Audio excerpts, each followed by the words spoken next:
and welcome once again to Sable's WorldForge. How is everyone doing today? Good to see you, James, first in the chat, as always. Salut, Amale, ça aujourd'hui? Hi, Kajitan. Hi, Darth. Always good to see you. Hey, Daz. Welcome. Hello, Dillian. Good to see you, too. Yeah, today I thought I would work on, okay, there's a couple challenges going on for those of us in the World Anvil community, and I haven't finished my item flash challenge yet, so I thought I would start with that today, and then I would move on to the peculiar plants thing, which I started, yesterday, I think. So that's my plan, but that depends on what goes on in the stream. I feel great, actually. I didn't get enough sleep. I got woken up a little early, but then I was like, okay, I listened to brainwave entrainment music, isochronic tones, and binaural beats. It's something I discovered when I was researching my witchcraft book, actually, for different states of consciousness, and I'm like, there's got to be something for a short nap.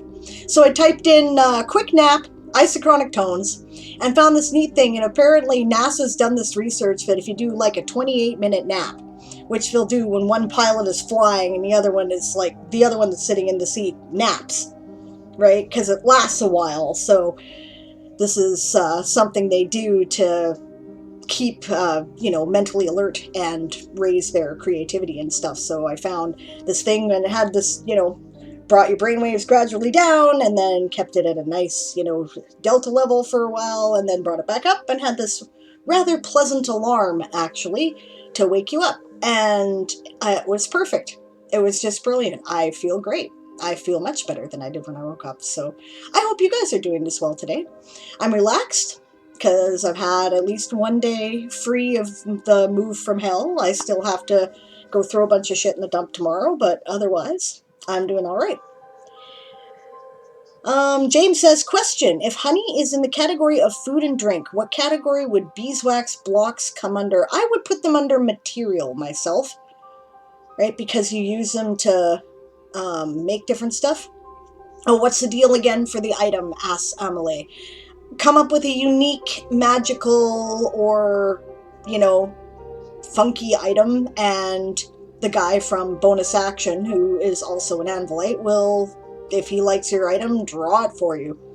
Basically, it's for a set of cards that he produces, but, you get to use it, right? So I'm like, hey, that sounds cool. I want that. So I'm making the counterpart to my Crown of the Stars. I would have liked to have had the Crown of the Stars, but I already did that one. So now I'm doing its counterpart, the Crown of the Earth. So, oh, what is the deadline? The deadline is March 14th. I looked it up. So, because I was like, did I miss it? Oh, hi, Arthur Goddess. Good to see you. You slept for 19 hours? Excellent. That's excellent. That means you're probably a little drowsy today, but caught up on your sleep. That's good. James says, I may not be here on Thursday. Okay. As this household will be having child guests and I need to be more quiet, so we'll be seeing you again the day after. Fair enough. It's totally cool. You'll be missed. Kayatan already submitted the plant article. Good for you. You're like ahead of things. Space wheel. It's round crown wheel. I'm not going to use something based on your idea for the same challenge. That's not fair. I'm not doing that. Right? Amelie already submitted hers. Cool. Cool. Yeah, so that's my plan today. And I figured that, of course this will vary depending on showcases and whatnot, but I figure if we're, without any further ado, we might as well get started on a sprint, right? Emily says she hasn't done any writing yet today, and she would really like to get some done, and yeah, why not? I feel like my brain is up to it for the first time in a couple days, so maybe I just haven't been getting that deep delta sleep. All right. Let us begin.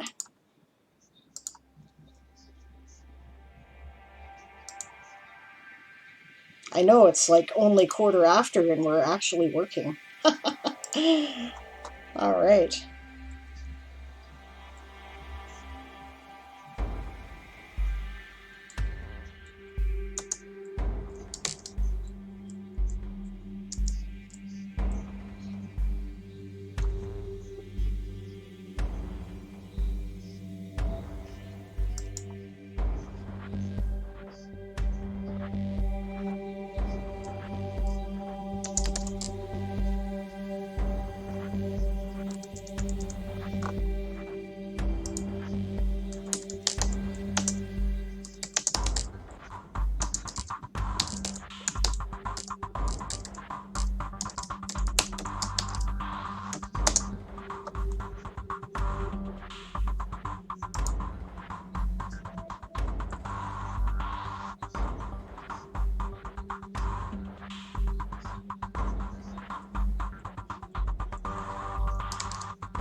dingy thing.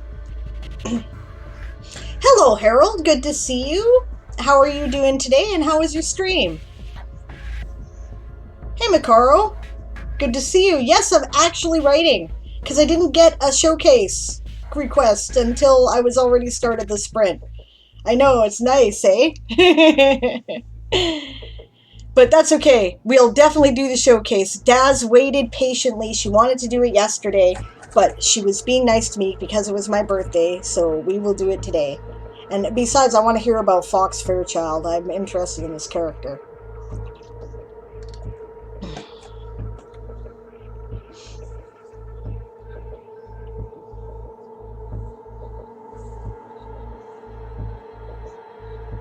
Well, good to see you, Harold. I hope your stream went well. And yeah, we've got about 8 minutes left on the sprint.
And that's the sprint.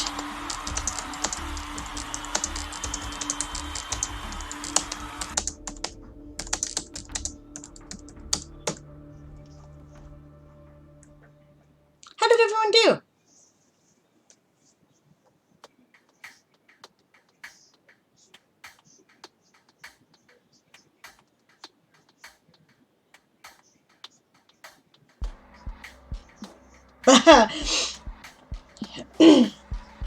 Daz says, oops, what happened to the real Sable? This on time stuff is so creepy. Yeah, I know, right? What the hell? Can it really be me? Alright, so this is going to be Daz's article, which we're going to showcase here after the break. Daz says, my session ended without the final battle happening yet. They did some role play and decided to explore the party shroom caves. Ha ha ha.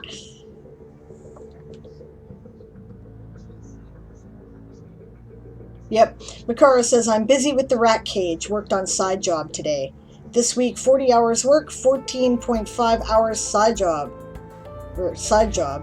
Okay, Cayetana, I see your article showcase request, and I will get it after the next, I guess.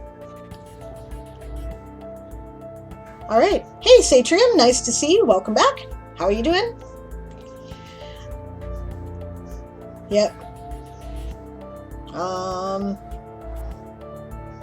Daz is working on her plant article, the Ramblebark tree. That sounds cool. Makaro says that he hopes to make some time at some point for his plant. Needs to think of a good name. Yep, Makaro is glad to have a side job. It's helping out. That's great. Next year they'll have a nice vacation budget. That's awesome. Makara says, how good are you in Angular? It's the only thing I worked with the past 4 years, so a bit decent. Nice.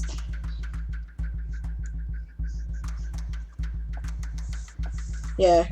Author Goddess said, so I had an interesting idea, but now I'm not so sure. Okay. Well, why not? Tell us about your idea. Maybe we can help there. Okay,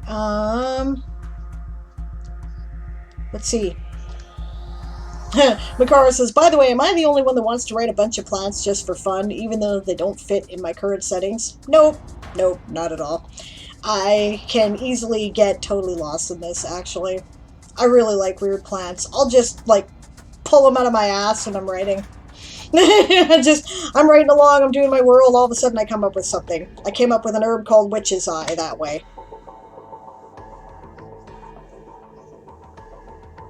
Daz is searching art. Emily says, lots of progress in putting all the ideas down for her plant article. Excellent. James says, I'm chillin'. I did do spreadsheet stuff, but it was adding data and testing 2 formulas. He is going to relax tonight. Well, you do that. Okay, I'm going to put up Cayetan's showcase here, so you'll see the screen shift, just because I want to make sure that I don't lose it in the chat. I like the leaves you chose there. Those are pretty. Okay. Makara says, in memoriam, a plant you plant on top of a fresh grave, which absorbs memories of the deceased, so those who consume its fruit can gain said memories. Gotcha. Okay, James is off for his bath. He'll be back shortly. Satrium's also chilling today. Had a 6-hour D&D session, and 3 out of 4 characters got petrified by 2 Medusas. So enough action for today. No shit. That's a thing. Yikes. Emily says, this weekend I was starting to think about NaNoWriMo in April, and rather than writing the novel I outlined last month or revising the other 2 I need to work on, I'm beginning to be tempted to write a completely different one. I have too many different projects going on in the same time. I totally hear you. She also says, I have a magical forest and I want to fill it with so many plants, all poisonous and or carnivorous, of course. I have the same problem. I have an entire world that's full of carnivorous and poisonous plants. I haven't even made up a thing on it yet. And that The way? That way. It's the dragon of productivity saying get back to work. So, I'll just touch on Author Goddess's idea here first. Her idea is to put all of a character's quotes into a single secret for easy reference.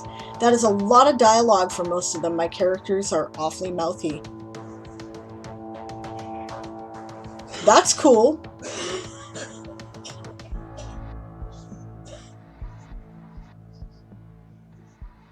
Awesome. Okay, guys, I'm getting back to work. Oh wait, no, I gotta do Daz's showcase here. Sorry, forgot what I was doing. Yeah, actually, I think that's a very cool idea. It would certainly make them easy to reference. Also, it would be a nice kind of sub-article for your different individual character articles that you could give to your patrons and stuff, because then we could, like, check it all out. Emily adds, and the plants would all be sentient too, just for fun. That's awesome. Makaro says, oh wait, the in memoriam plant should be nicknamed Forget-Me-Not. Yeah, totally it should. Maybe it's actually a Forget-Me-Not flower. And it's just in your world that actually, like, does it. You know, makes you not forget. James says, you should see my work in progress document. My WIP document. Yep. The list of works in progress. Emily says to James, I have a list of ideas with notes, but I'm trying not to actually start writing them so long as I'm not finished with the one I have going on. Yes. I try very hard to do that too, but sometimes it is not possible. I do, however, like, really try. I think I'm going to finish novel 3 loosely for my April Nano project.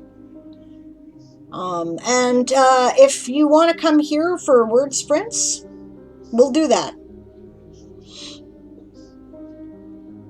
Yeah. Kayatan says, yesterday in D&D we were chased by a big purple worm in the Underdark, fell a lower level, lost our food, had to get back up without getting into any fights. Yeah. Nice.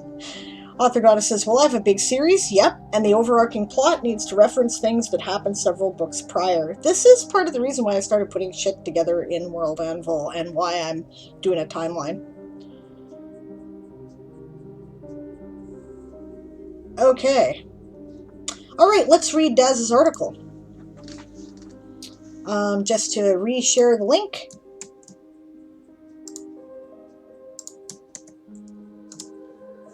So you can follow along. Fox L.H. Fairchild. I like the character image there. That's pretty great.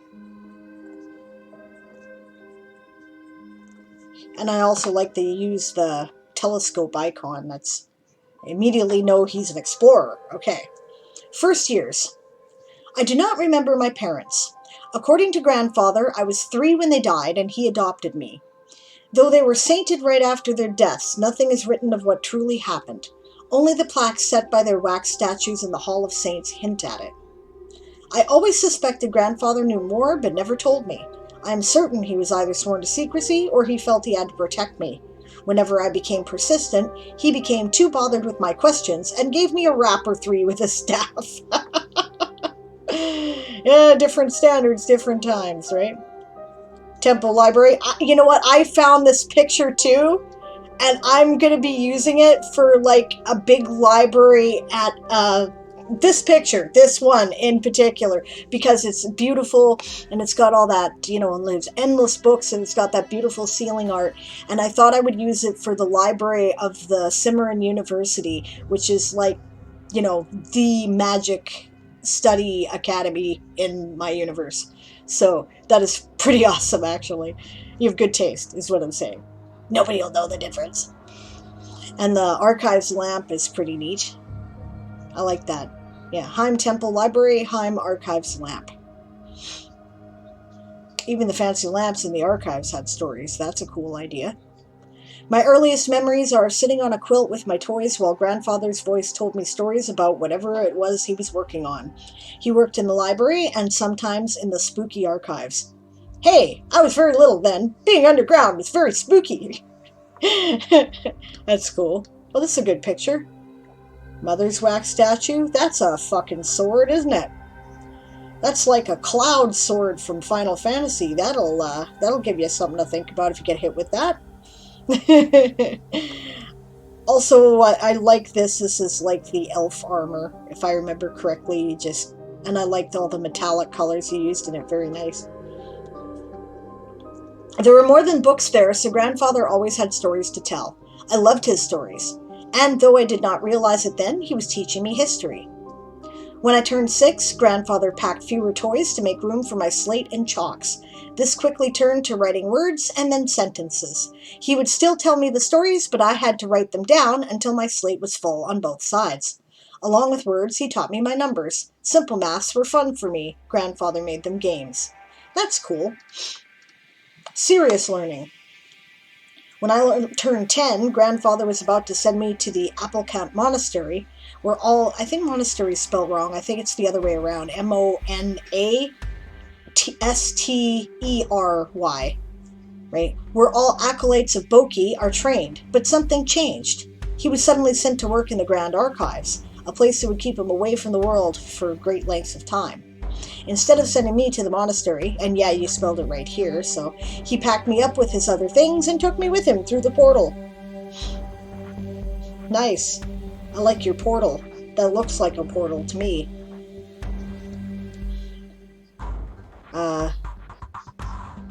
Zoo Lake, 148th Ray of Pruliro. She sacrificed her body so her soul could save us all. Plaque on a pedestal near Mother's wax statue. Nice.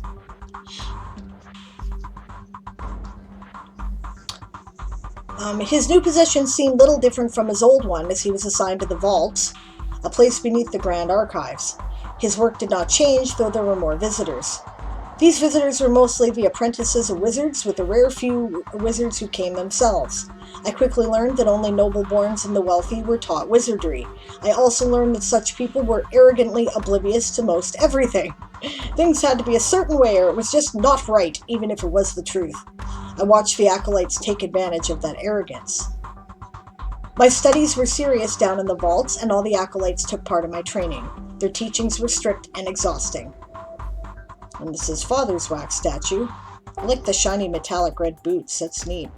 I used this armor, or something very similar to it, for my orc armors. Oh, I didn't realize that actually had a rune in it, that stone, or that sword. That's cool. Complaining to grandfather earned me a lecture on how I must learn all that I could because time was short. If I kept on complaining, he would rap me with his staff. It's a wonder I'm not forever purple. Reno Hall, 157th Scythe of Relnu. He sacrificed his body so his soul could save us all. Plaque on a pedestal near Father's wax statue. So his parents were heroes who sacrificed themselves in a disastrous thingy somehow. I like how the swords are white and black. I wonder what they're made of.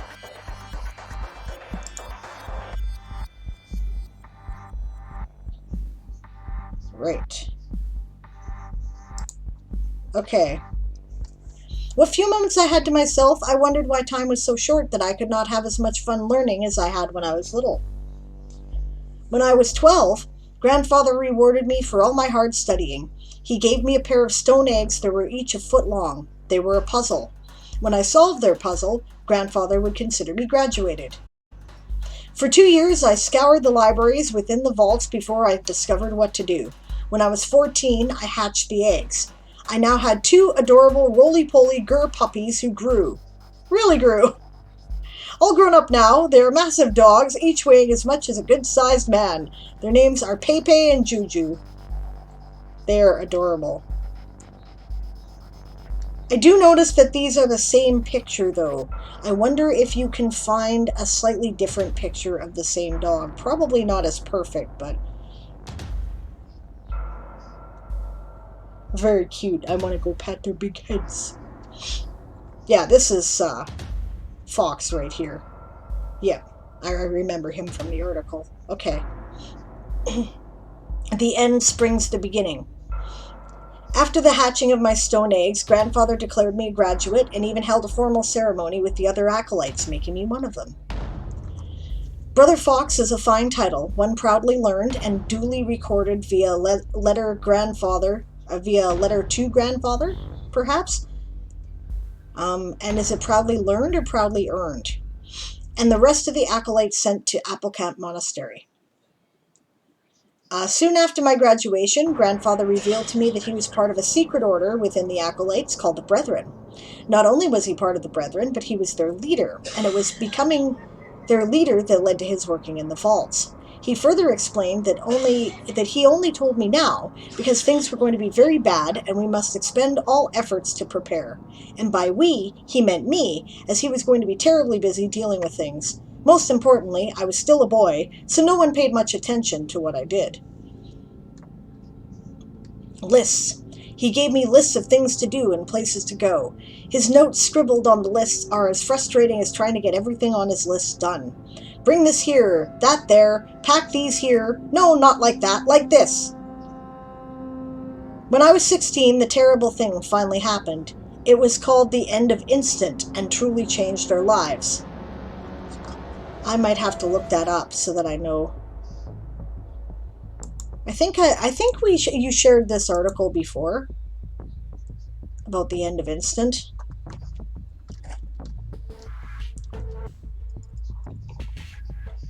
Everything was connected by the gateway. The High Guild controlled it.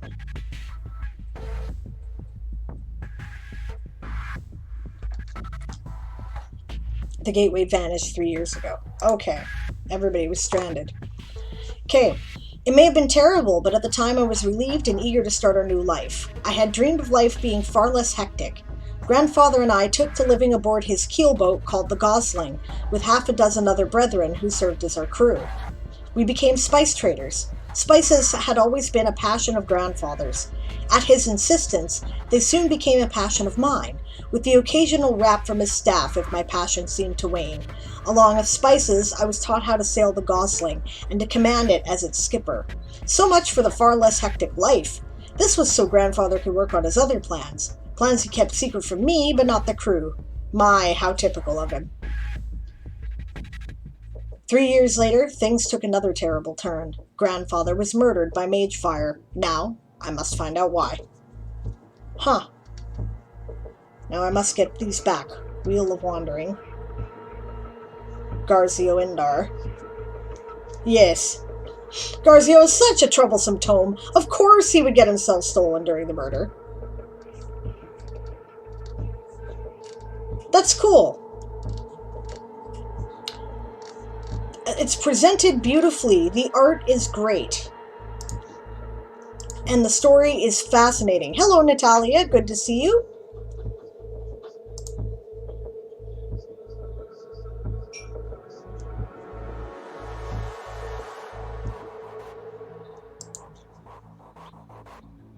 I do have one critique, right? And I believe it's the same critique.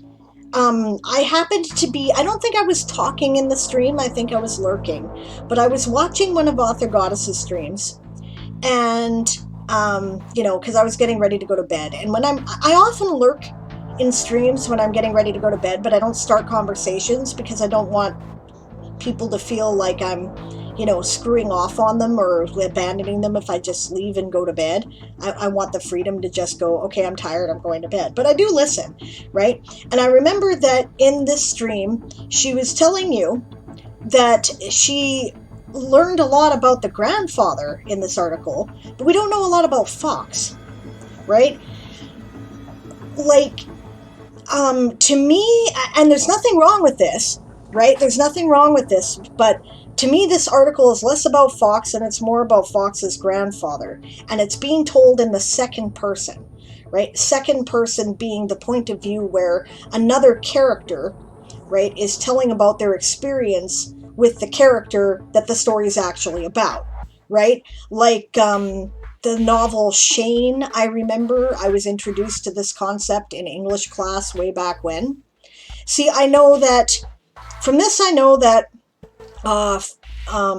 grandfather, right, was sort of an eccentric. He obviously had this major higher calling that he wanted to do. He loved the boy, but had a lot of duties and was kind of impatient with him, right? Because of all the duties that he had. But he tried to do his best by the boy since his parents were not there, right? He tried to foster, and that's the Sprint Gang. He tried to foster his grandson's love of learning, right? And he liked to tell stories. He was a colorful character, right?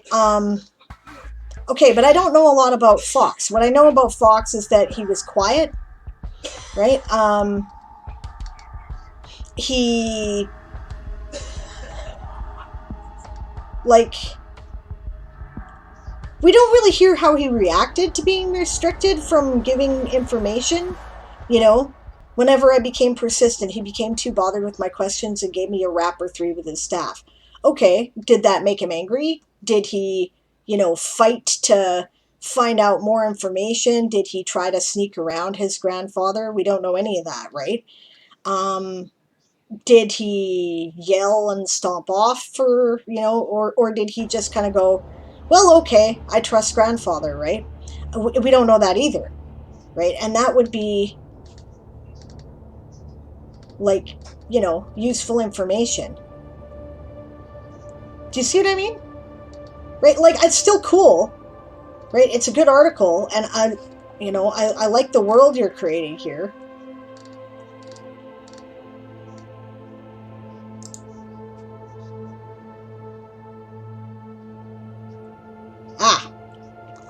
Oh, Natalia's only here for the last 15 minutes for today. Okay, that's fair enough, hun. Thanks for bopping in for a few minutes anyway.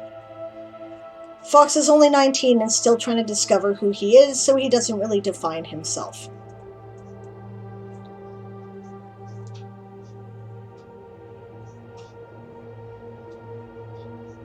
I see. This is kind of his origin story, is basically what you're saying. Okay. Okay. Sure. All right. I'd still like to know a little bit more about his reaction to his grandfather's limitations, right? Was, like,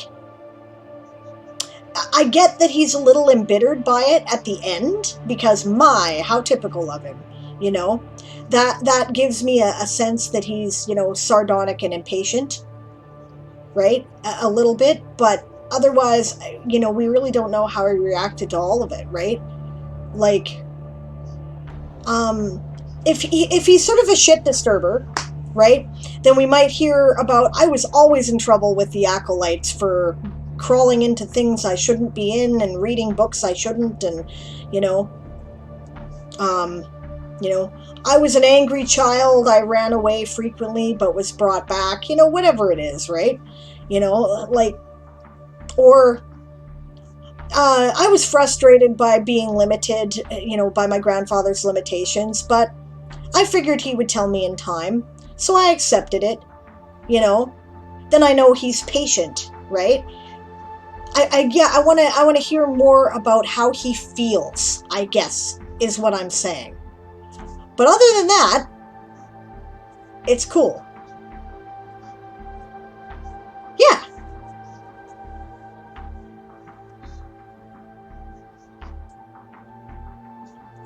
Secret stuff.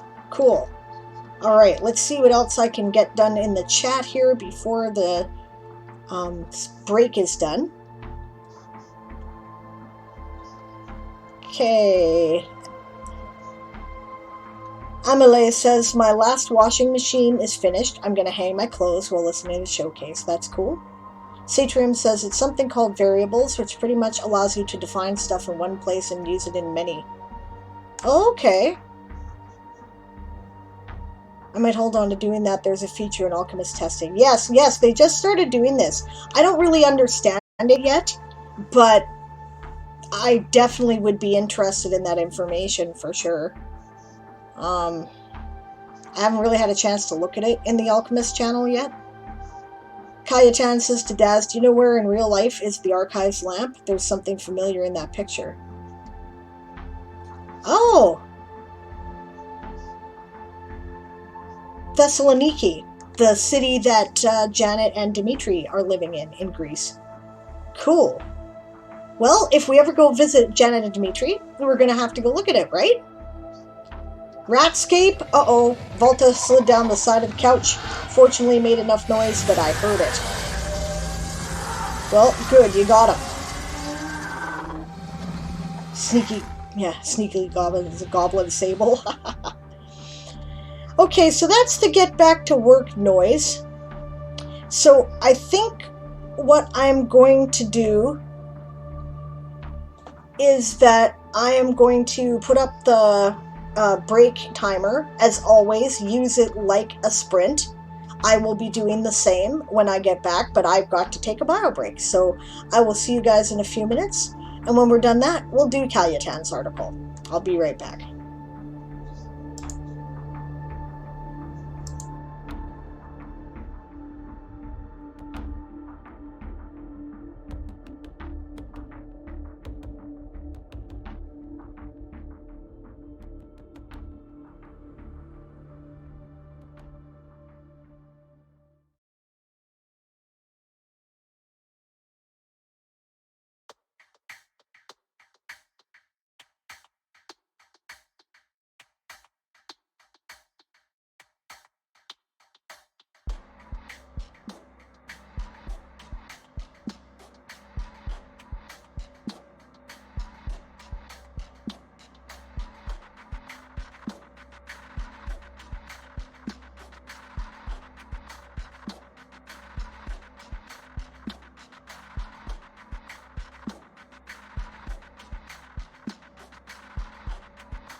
I am back and working in the background.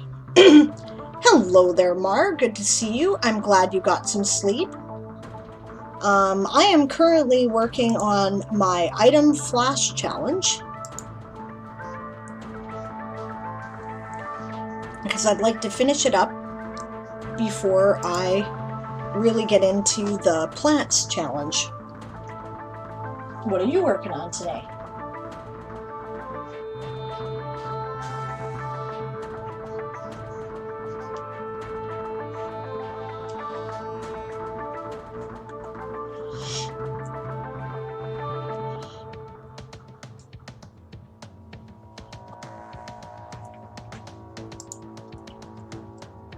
You've slept all day long.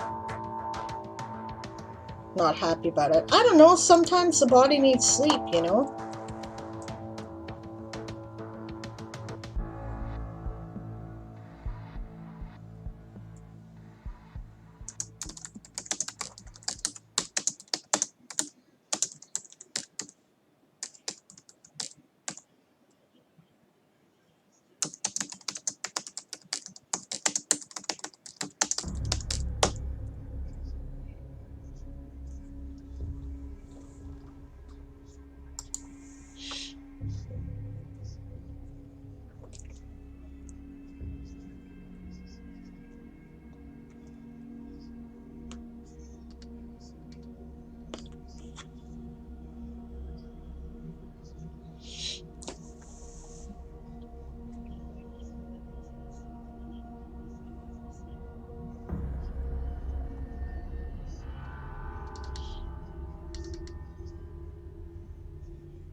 Oh, I hear a dingy thing.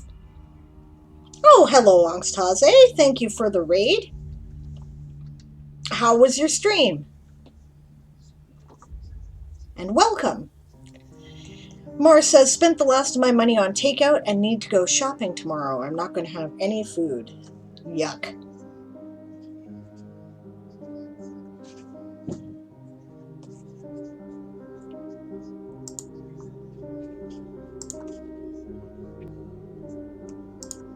We've got about 8 minutes left in the word sprint here. I am working on challenge articles today.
night, Natalia. Thanks for joining us. Have a good sleep. Mara's back from getting food. And Daz added a bit more to Fox. Awesome.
Bye, Author Goddess. See you later. Have fun with your game.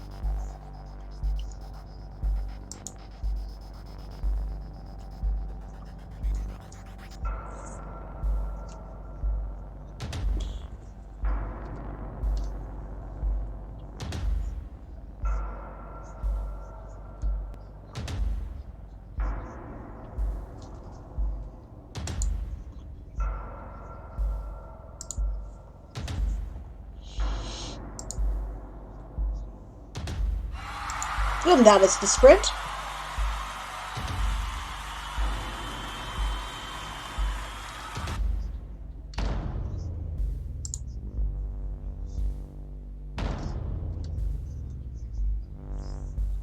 How'd you guys do? As always, I'm leaving the break chat up so that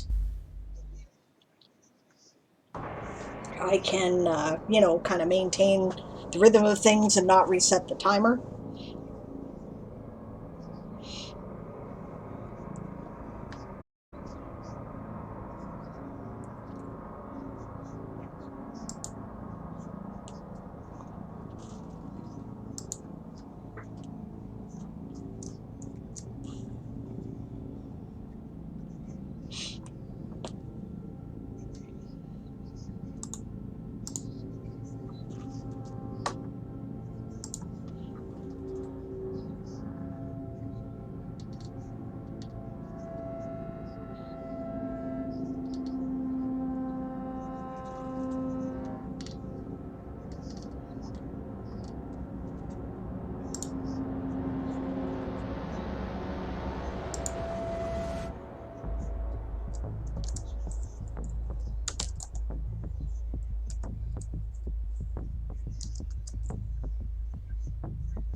Mars still has no idea what to do.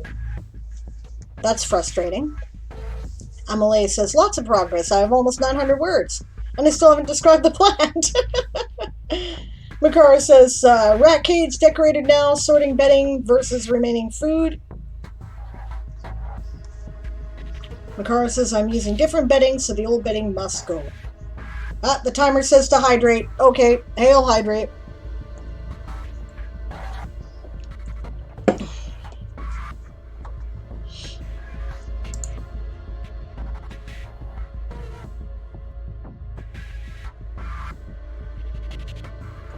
Timer says to stretch. Carnivorous, poisonous, sentient, magical plant. Let's put it all in there, shall we? Make it hallucinogenic or put on top of it, and you got everything covered. The plant your mother warned you about.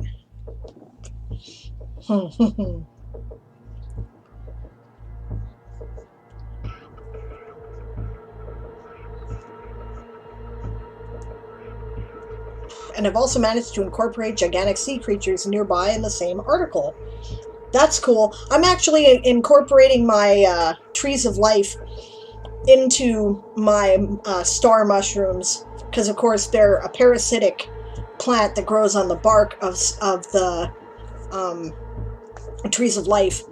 And I was thinking about what AG said about spores yesterday, and I think it's going to partially spread its spores through star seeds. So that could be fun.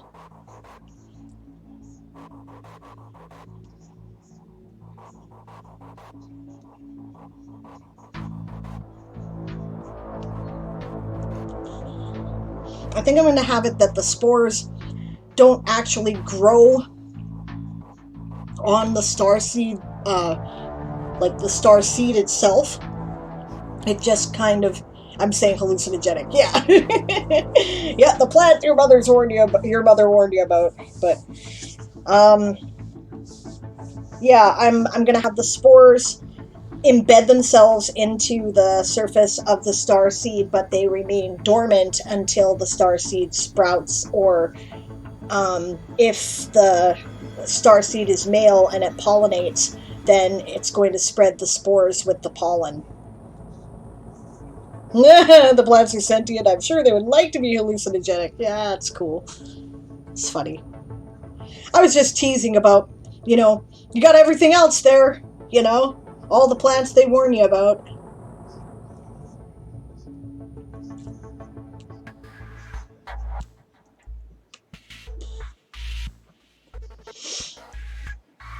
Alright, we got another sprint coming up here. For this sprint, I will be showcasing Cayetan's article. Yeah, that's the idea, the coolest plants ever. Get it all in at once, right? Alright, going back to the sprint.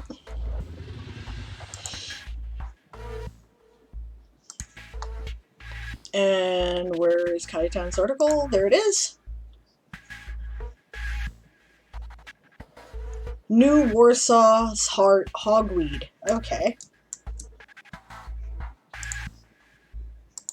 Hypnoplant. And where's those googly eye glasses with spirals? Okay, so there's the article we're looking at. I like the picture. Everybody's using the icons now. Or the icons now. You're using the same theme I am. Okay. New Warsaw's hogweed. And then there's a picture of what hogweed looks like. That's cool. Scientific name, Heracleum novus varsoviensis. Okay. Average height, about 3 meters. Geographic distribution, New Warsaw. New Warsaw's hogweed is a plant native to the planet of New Warsaw. It is very invasive and spreads quickly throughout the planet. The first few years of human colonization of New Warsaw, the eradication of the hogweed was the most important thing. Yikes. Biology. New Warsaw's hogweed can be up to 3 meters high. Some of them can even be 5 meters high. Nope, that's a directly contradictory statement. If they can be up to 3 meters high, that's the highest they can be. So I would say New Warsaw's hogweed averages about 3 meters high, but can grow up to 5 meters high. Something like that. The hogweeds have a firm, and yeah, the hogweed, it's either the hogweed singular has, right, or the hogweeds plural have a straight, firm stem that can reach a diameter of 15 centimeters. Thick bastards. Leaves are about 50 to 60 centimeters long. In the upper part, the stem divides into a few smaller ones, which are slightly thinner than the main one. Each of the upper stems has inflorescence on top. A cluster of flowers. Yep. It resembles an umbrella. The plant has also I would say the plant also has a very big and deep root system. It makes it difficult to eradicate and drains the soil of most of the ingredients needed by other plants. Ingredients isn't really the right word. Nutrients is probably the right word. Additionally, its seeds are very resilient and can survive extreme conditions. Toxin. Every part of the plant contains a toxin which serves as its natural defense against insects and pathogens. In contact with human skin, it causes severe burns. Yikes! The effect of the toxin is even greater, probably rather than bigger, when it is exposed to sunlight, especially ultraviolet. It is less dangerous for animals with fur, which protects them from sunlight. Okay. So basically, if you get a burn from a hogweed, then if you expose it to sunlight, the burn spreads. That's interesting. Human contact. Discovery. New Warsaw's hogweed was discovered in 2270 when the first colonists arrived on the planet. Around the area where the colony ship landed were, because it's plural, a number of hogweed colonies. And it's not apostrophe S there. Hogweed colonies is its own thing there. After a couple of unpleasant encounters, colonists knew that they needed, you need ED there, to eradicate them if they wanted to live on the planet. Because you've done everything else in past tense, you need to do the last sentence of the paragraph in past tense too. Adam ran into that hogweed-like plant and burnt his hand. Dr. Malinowski says that after a few days of treatment and keeping the hand out of the sunlight, he would be okay. The situation, or said, I should say, probably. Dr. Malinowski said that after a few days of treatment and keeping the hand out of the sunlight, he would be okay. This situation showed us that we need to get rid of that plant if we want to settle on this planet. Because this is obviously written from the point of view of someone who is a settler, right? First contact with the plant. Eradication. Methods of eradication change throughout time. You don't need the there. In the beginning, it was done by simply cutting the plants down and removing the roots. For safety reasons, people were wearing hazmat suits while working.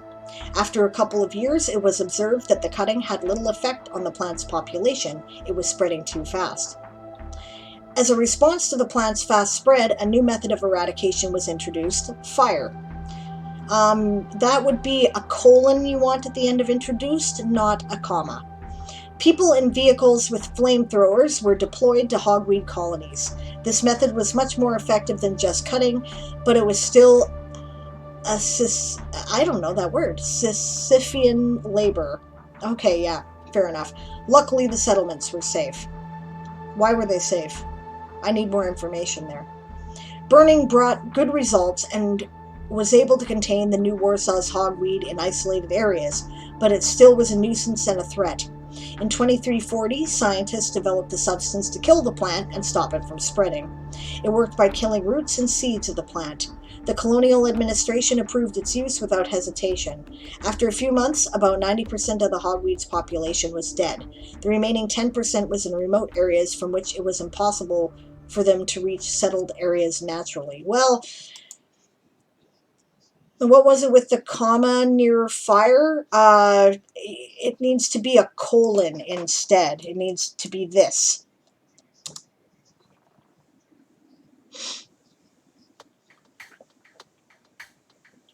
Right. I was using modern spaceship's theme, but some elements were too dark, and so I changed it. Didn't feel like doing CSS. That's cool. Mara would love to do some CSS for people. That's awesome. Okay. The remaining 10% was in remote areas from which it was impossible for them to reach settled areas naturally. It's possible for plant seeds to reach just about anything. It's just, you know, whether it's hospitable for that plant to grow there and the likelihood. It's possible that you can end up with a hogweed colony that was blown in on a, you know, big storm or something like that, right? Like, there's stuff that's growing in what's left after Mount St. Helens erupted that, you know, it can't be found within 1,000 miles of the place otherwise. So, uses. Despite the will to get rid of the hogweed, there were attempts to find a use for it. Some people claimed that they could be a good food for domestic animals. Small-scale experiments were approved by the colonial administration, and they were even successful. Scientists were able to make the plant edible by animals. You don't need to say that, because you already said that. Small-scale experiments were approved by the colonial administration, and they were even successful. So that tells me that the plants were able to be eaten by the animals, so the entire next sentence is redundant. However, the experiment was closed. The reason was the impossibility of containing the hogweed inside a farm because the seeds were spread by wind. Makes sense? So yeah, here the remaining 10% was in remote areas from which it was impossible for them to reach settled areas naturally.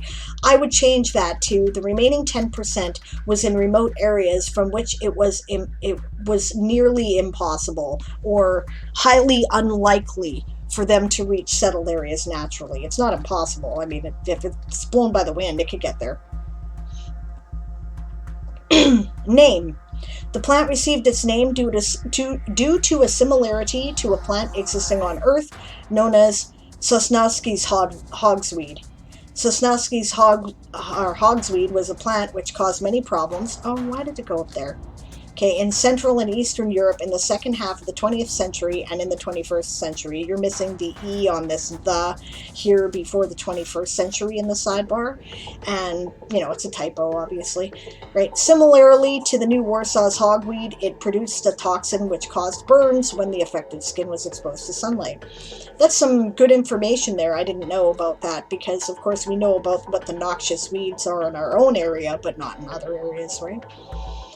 Ecological concern. The hogweed was part of the planet's ecosystem long before we arrived here. Plants and animals were adapted to life next to it. I'm sure that bringing that species to the verge of extinction will have catastrophic consequences for the planet. We broke the balance. An ecological activist from New Warsaw. That's cool. Noxious weeds are fun. I think that, I mean, it may not be true on alien worlds, but often on our world, the weeds that are the most difficult to eradicate are the most useful. Dandelions, everybody in North America tries to kill off dandelions. Most of the stuff that feeds your lawn is also sold with poisons that kill dandelions and plantain. And both of these plants are really, really useful plants. They'll grow anywhere, and they're good for a variety of medicinal properties for humans. So it's kind of a shame that we want to wipe them out. I don't, by the way. If I have dandelions in my lawn, I leave them. Because, first of all, they're tasty. Secondly, they're good for a lot of stuff. But, you know, an alien planet is an entirely different animal, and I don't know anything about the hogweed from Central and Eastern Europe, and, you know, maybe there is no use for it. I imagine you probably got the idea of using it as a food crop for animals from the hogweed on Earth, though, right? Neat. Oh, hey! I didn't ding at me at all. Thank you very much for the subscription, Amelie. I really appreciate it. That's awesome. Yay! Thank you so much. Oh, and hello, Esong. It is good to see you. Yes, we just finished talking about Kayatan's article. Yeah. Kayatan says, of course, but the population is so small, the probability is small. Yeah. Yeah, so, you know, just say it's really unlikely or nearly impossible. Yeah.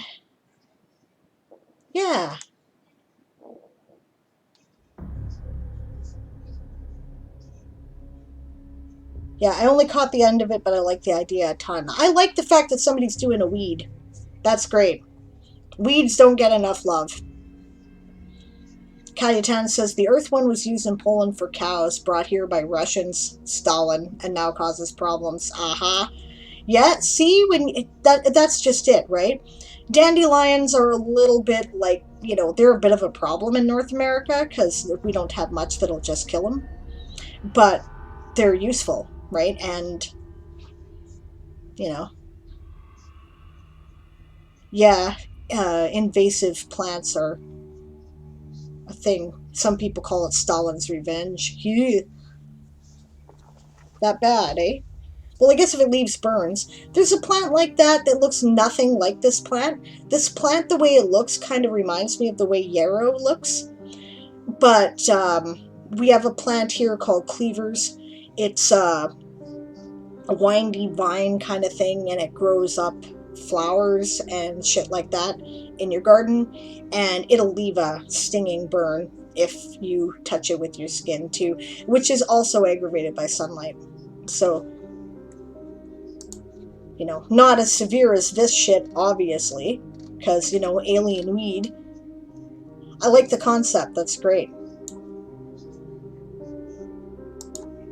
Alright, I got a couple of minutes here left of this sprint, so I think I'm going to continue to work on my article on the crown of the Earth. If you're wondering why I'm doing this, it's because these links all happen to be underneath my camera at the moment, which is on the top of my monitor, so I can't see them very well. So I kind of have to look around my camera. 300, okay.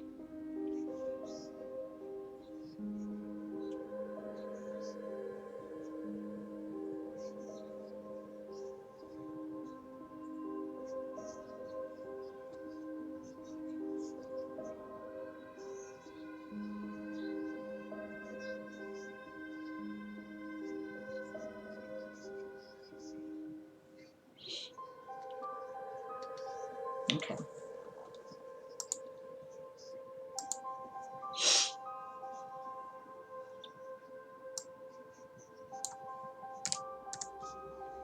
And what are you working on today, Esong?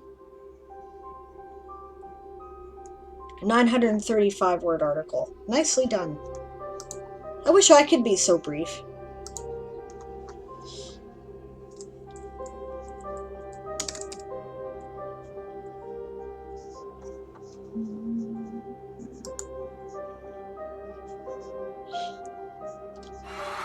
And that's the sprint.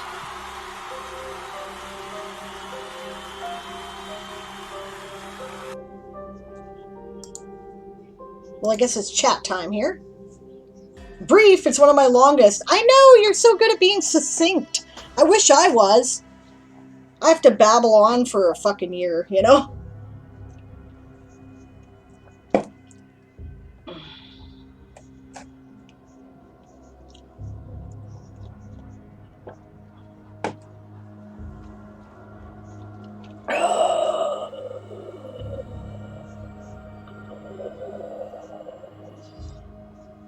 Didn't seem brief to me either, says Mar. Good night, all. Thanks for the company, says James. Lappin' for life. Lappin' for life. Good to see you, James. Have a good sleep. I guess we'll see you on Wednesday.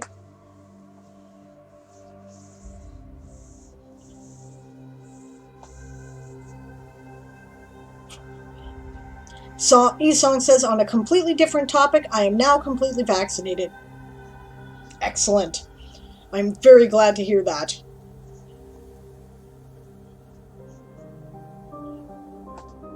Emily says, it also didn't seem that brief to me, so that's nice. That means I can write a lot before hitting the word limit. Yeah, no, it felt like a good length. I'm not saying it was like, you know, like it didn't give enough information or anything. It was the right length. It's just that I can't write things that are like less than 1,000 words for some reason, because I'm babbly. Yeah. Also, the colony of New Warsaw is mostly Polish, says Kajetan. Yeah, I imagine. That made sense. That's why they named it New Warsaw. That's cool.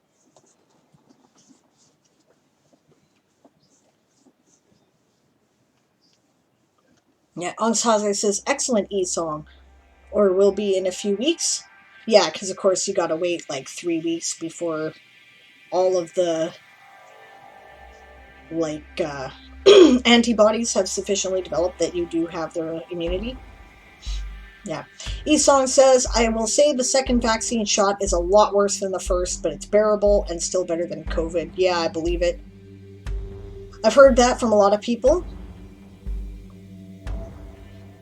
Emily says, E-Song, that's what my cousin and uncle said too. No reaction to the first dose, but light fever or bad fever for the second one. Yeah. E-Song says, true angst. What I mean to say is that the side effects are better than having a full-out COVID experience. Yeah, fair enough. Kajetan says, I try to make this world more European-centric because most of sci-fi is American-centric. You are preaching to the choir here, man. I tell you, I deliberately, we started we're like, let's play a Mech Warrior game, right? I'm like, okay, but I don't want to play any of the Mech Warrior factions, because I'm really freaking sick of Americans in space or Brits in space, right? I want Canadians in space, right? So we made up a whole planet that was Canada, basically. Just because I got really tired of that. It's boring. It's boring! It's boring! Space is going to include more than Americans! I hate to tell the old school science fiction writers this, but, you know, like, there's an Indian space agency, right? There's a European space agency.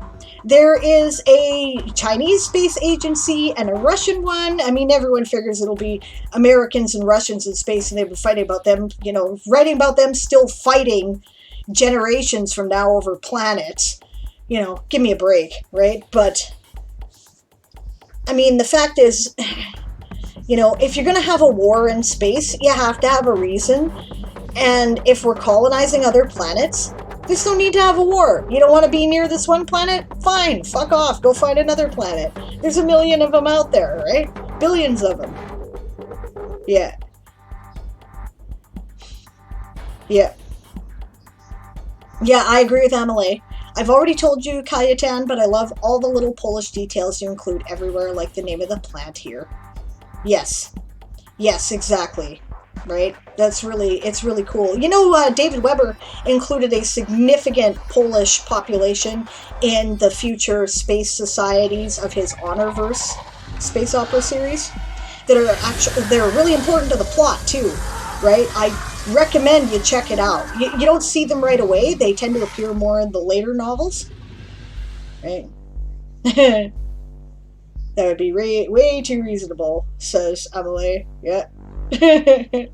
Daz says, I'm American, and even I know there's more than just us. You know what? The future has other people in it, and if it doesn't, I don't want it. I'm not interested, right? I want people of all colors and cultures and backgrounds in space colonizing the stars and exploring the universe. And if that's, you know, if your universe doesn't include it, I'm not into it. I don't want it. You're boring. You're a monoculture. You're not interested. Yeah, not interested at all. So, yes, I approve of your succinctly Polish and European stance in sci-fi there, Kajetan. 100% behind you. Okay. I am going to do another sprint since we have no showcases waiting in the wings. I hope you guys are going to join me on whatever project you might want to work on. I'm enjoying the stream today, guys. It feels nice and low-key and relaxed. I don't feel like I'm rushed. Let's see here. A brief history. The crown of the earth was said to be created by Danu.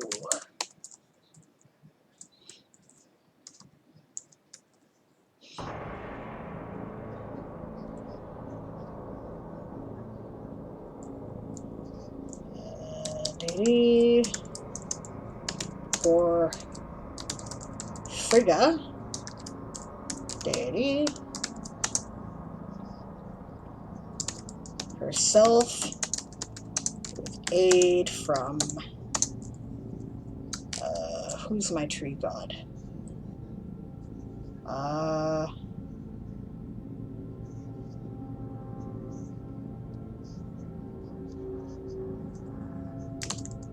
Bile.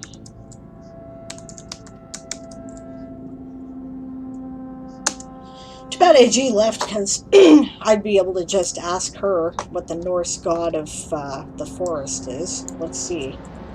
Norse god of the forest. Vidar. Okay.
And numerous myths and stories support this claim. I don't think I want claim. I think I already said that.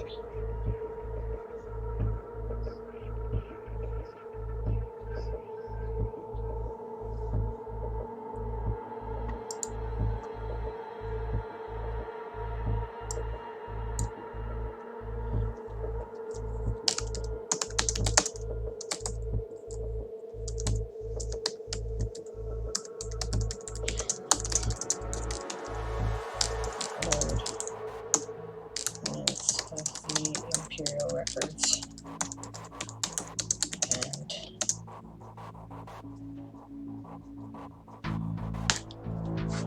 the mythology of the priesthood.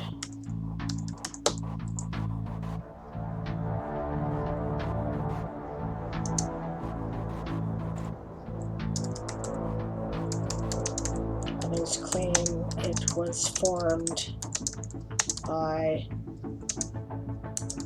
a master druid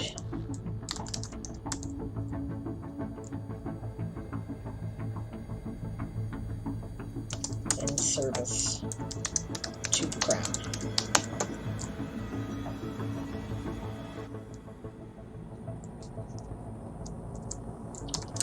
Imperial crown.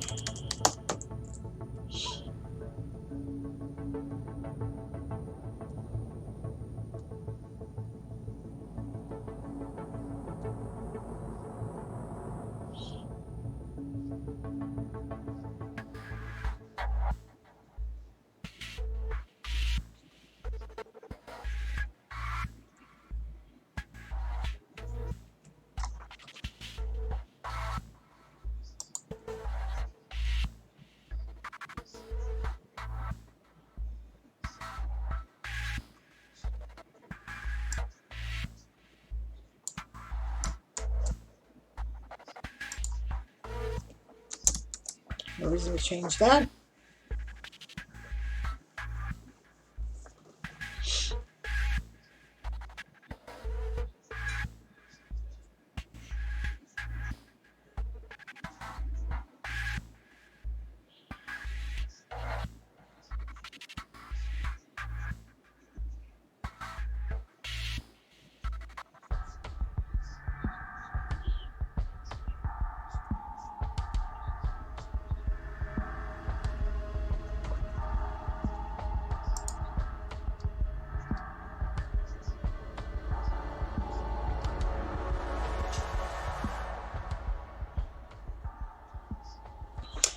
I wonder if I actually said when that sun went nova on my map of known space.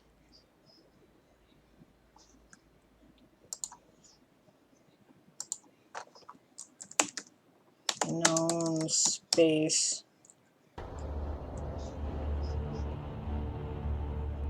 Toysoldier saga. Okay.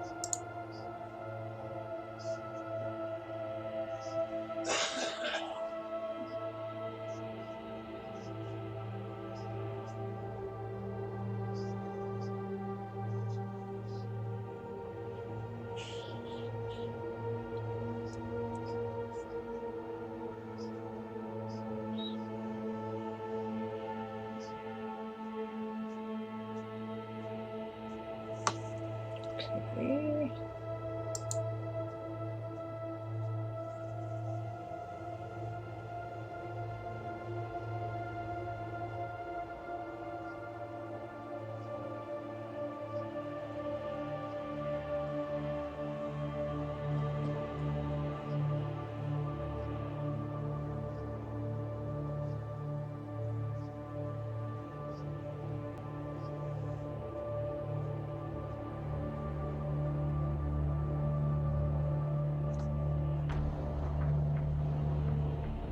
I need to change this.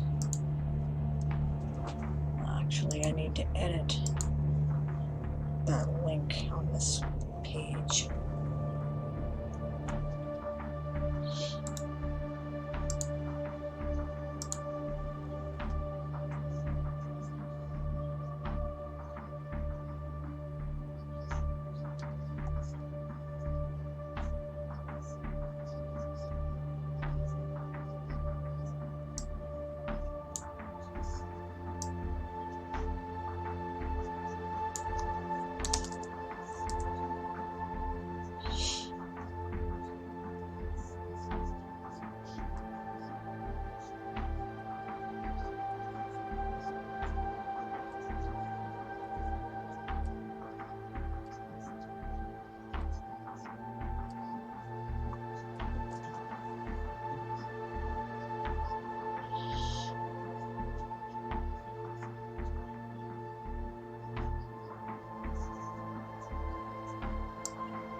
I think I'll steal that whole hawk.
Good night, Kalyatan.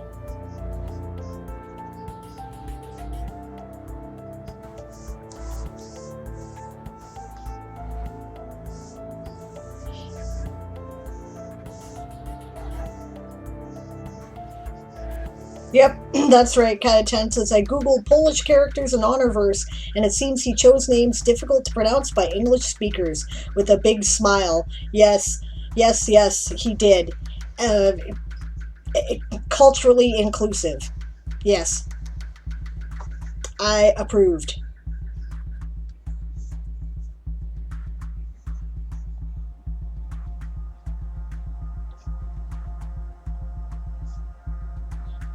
Alright, so that's the end of the sprint basically here, or it's about to be.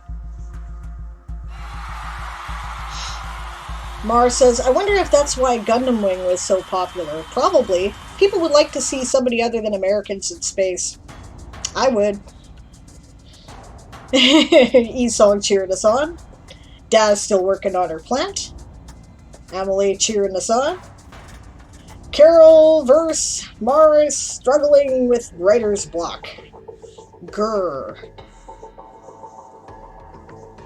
Yeah, I agree with Daz. Esong, the eternal cheerleader, may you always inspire us to slog on.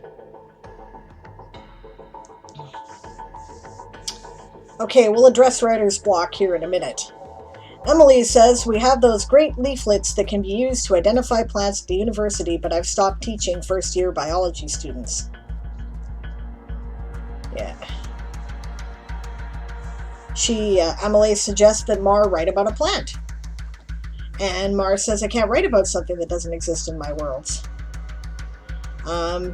He adds, no, I mean, when there are suggestions on what to write, my mind draws a bigger blank. No, I write more supernatural, paranormal. It's hard for me to explain. Okay. Anastase says, okay, then I won't suggest things for you to write. Anastase says, what's the bottom of the food chain? Trying a different angle on what it means to be a plant. Yeah, I mean, that's a thing. What's the basic thing? I mean, here it's plankton, right? And algae and shit. Right? So Esong suggests checking out one of the prompts on World Anvil. Mars says, oh, and I already wrote about plants on both of my worlds that have plants worth talking about if I remember. I don't suppose I could use those. I wrote about kiwis for a summer camp prompt because I wanted to do something for my Weird West world, and it's not that kiwis are unusual or anything. Of course they exist in our world, so what's the big deal? But the big deal there was that apparently there is actually a kiwi farming industry in Saskatchewan that I did not know about, and they maintained it after the cataclysm, and it took place in Saskatchewan, because I was like, that's a neat idea, right? So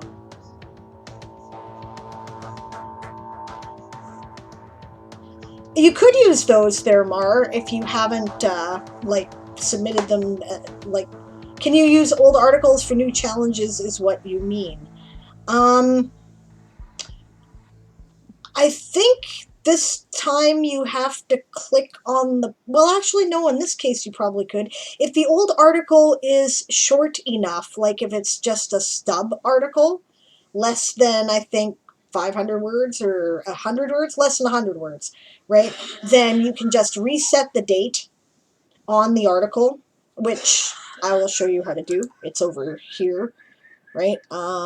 Open advanced tools and options, right? And it'll appear in, I think, special actions. It doesn't appear here for me because this article is too long, so, but it'll appear over here in the sidebar somewhere when you hit open advanced tools and options, and then you can just reset the date and then you can write the article. If it's longer than that, then you can't do that. Some people have copy pasted over to new article, but a new, and then deleted the original article, but that's generally sort of frowned upon. So, and that doesn't really help you with your writer's block anyway, does it? Because then you're still trying to write and can't. All right. Yeah, I'm not very good at giving advice about writer's block other than, well, okay, let's see. Your writer's block is coming from the fact that you haven't been working on stuff for a while and now you're trying to get back into it, right? As opposed to you've been working on it steadily and you've run into a wall, correct? Oh, no, that's fine there, Mar. Actually, this is sort of what this show's for, is to talk about issues with writing and world building, as well as share articles and stuff. So it's a matter of plugging back into the feeling you were having when you were writing what you were working on, more than it is coming up with something new, right? So, like, or when you've run into a wall. So let's see. When I'm trying to do that, right? And that's the get back to work growl, by the way. So just FYI for those of you sprinting. But I'm gonna continue talking about this in the chat for a minute and see if I can't help Mar figure it out, because he's been struggling with this for a couple of days, and maybe we can be useful. But okay, so have you decided which of your various projects you want to work on? Is that, because I know you've got a bunch of different ones going.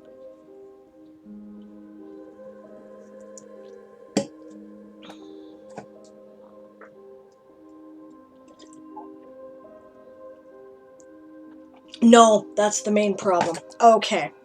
Esong says, sometimes it's also just accepting that you need to sit down and write, and what you write will be crap, but you just need to get the crap out, and you'll fix it in the editing. Legit. Okay, so what you're suffering from at the moment is tyranny of choice, right? There are too many choices, so you don't know what option to pick. Can relate. Okay. Of the various projects that you were working on, what is the one that gives you the most joy?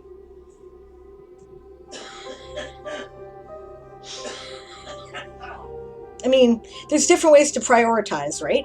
You could prioritize by, okay, I'm getting back into something, but I haven't written in a while. Which is the one that gave me the most joy?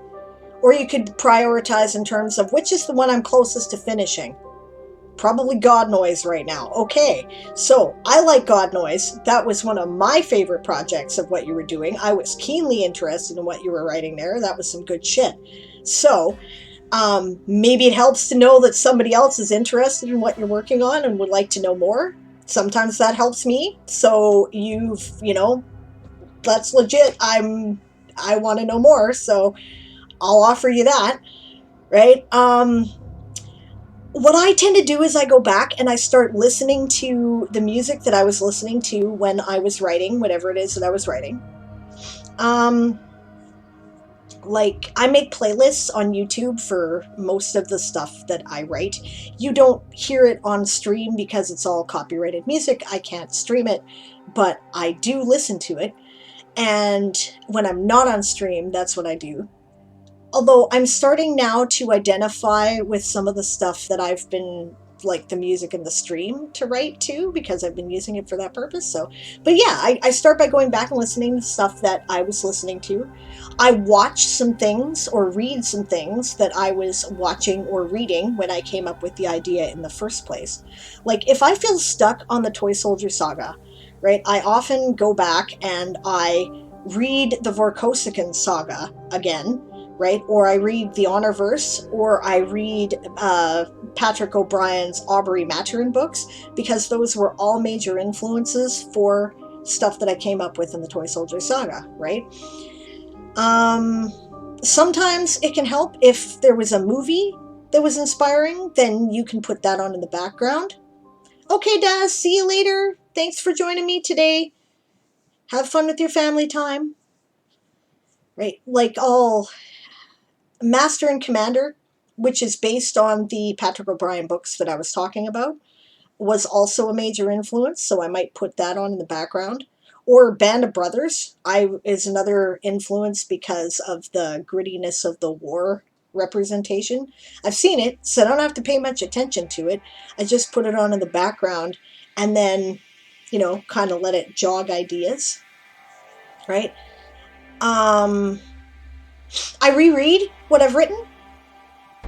I often start from the beginning, and I reread it to try to get the flow. And that's how I plug back in when I haven't done something in a while.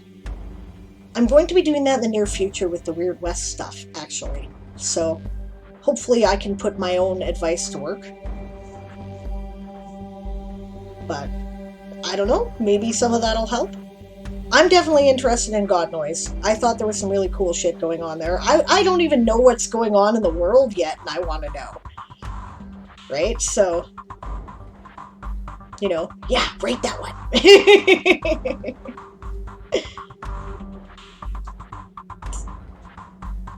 Yeah, well, of course.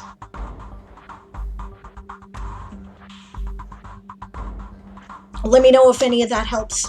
And that's what I got for the moment. If anybody else has any suggestions. Yeah, I do get quite emotional mentally, says Mar, when I listen to the musical influences for it. Yeah, music is big for me when I'm writing. I actually, sometimes what I'll do is that instead of doing an outline, right? I don't do outlines and I say I'm terrible with them, but I put together playlists. I have a playlist that I listen to that's like mood music for different things. And then I have a playlist that I listen to that's kind of like an opera, right? There's songs for each of the major events in the story. And I listen to it in the order that the events are intended to unfold. And that has been like very helpful because then you do that too? Oh, cool. I'm not the only one. Yeah. Well, that can be helpful to me when I haven't picked up a project in a while because then I start imagining the sequence of events as I imagine them. And, that gets me back into the groove, and then I'm ready to start picking it up from there, right? Let's see, what else do I do? Well, okay, I also make book trailers for my stuff, even if it's machinima, because then that gives me something that I can, plug back into in terms of what the significant events are.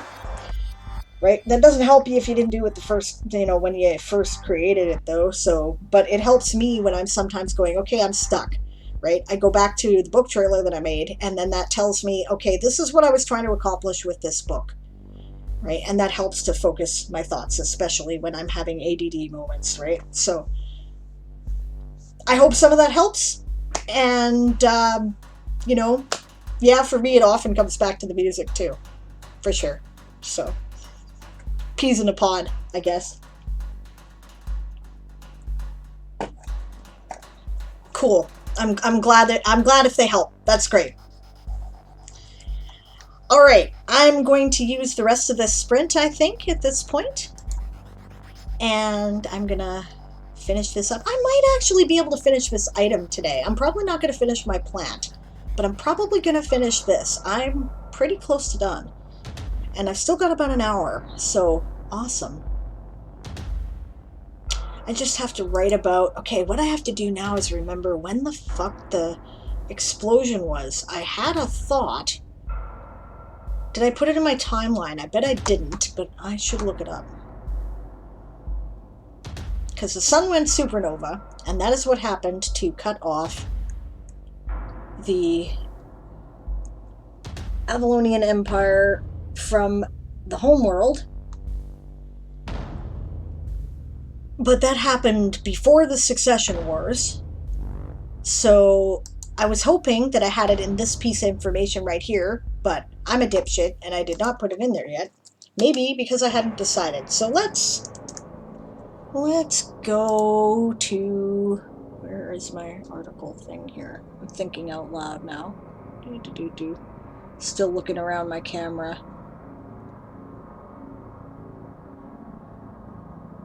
Okay.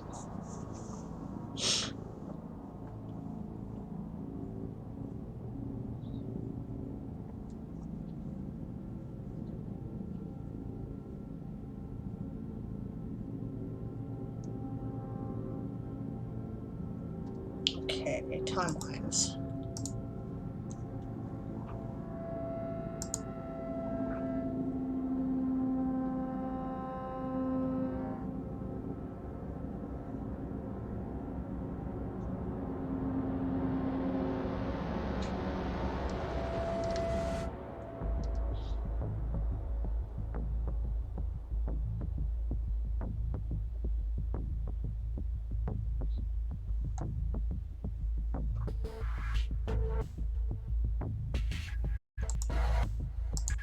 Maybe Aaron put it in his timeline that he was doing. Let's have a boo.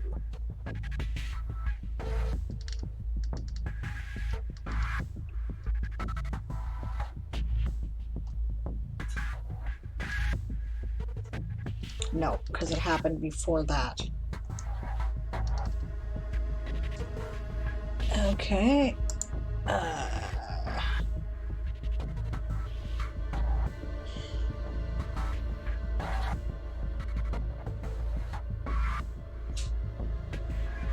No, I clearly did not say when it was. But it was near to that. So when was the Secession Wars again? I remember it was like...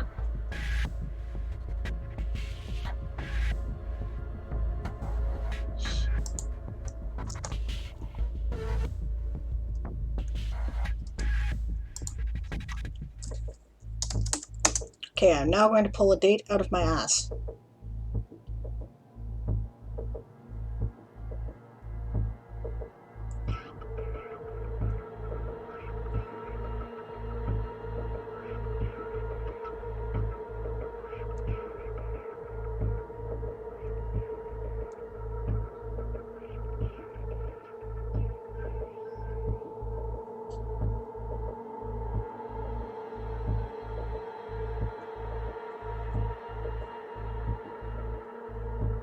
I'm just trying to decide how long before that event I should make it.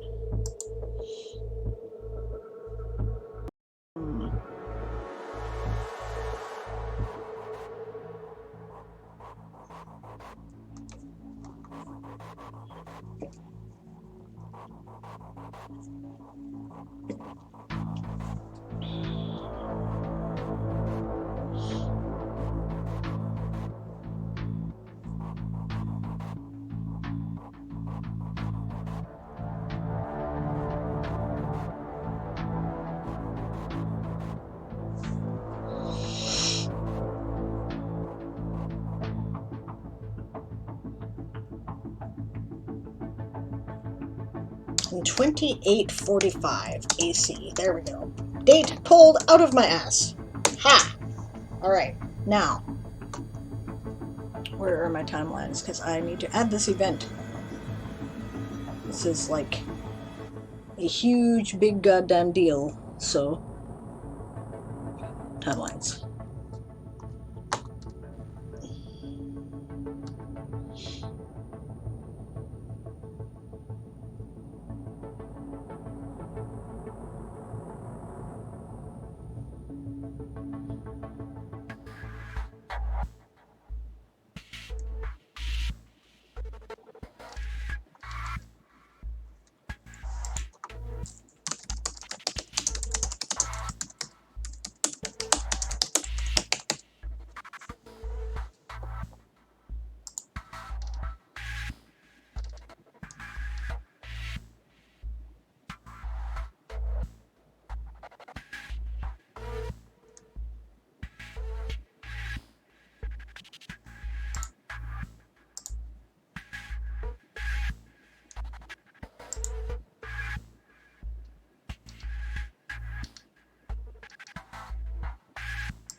28:45. Okay.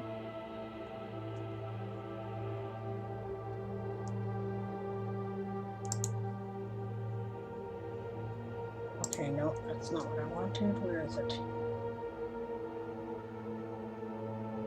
This one. And that's the sprint.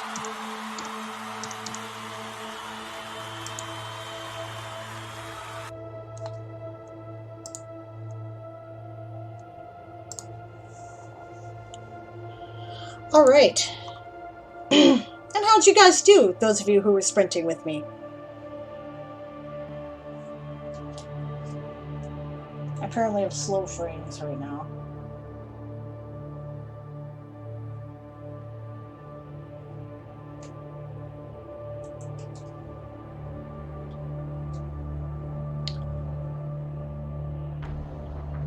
Esong has successfully avoided all responsibilities. Good job.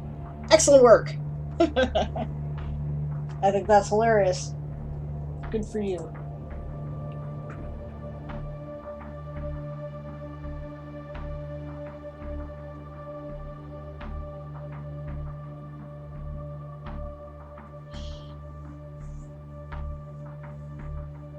Sable, is there a game tonight? That is a good question.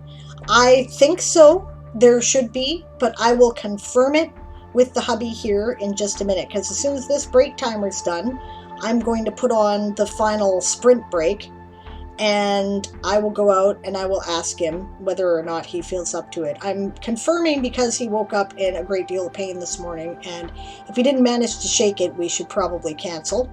But if he did manage to shake it, then it's on. It's planned. So I'll confirm that in a few minutes. Mars says, so I'm getting back into the groove of God Noise by making caricatures in WorldForge. Awesome!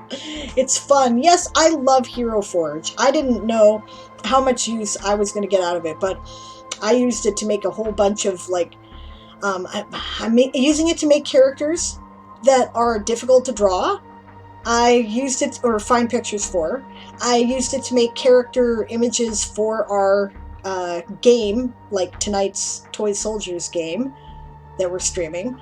I used it to, I took an idea from Barbarossa and used kind of blank gray faceless figures to make models for my Navy and Marine uniforms as well.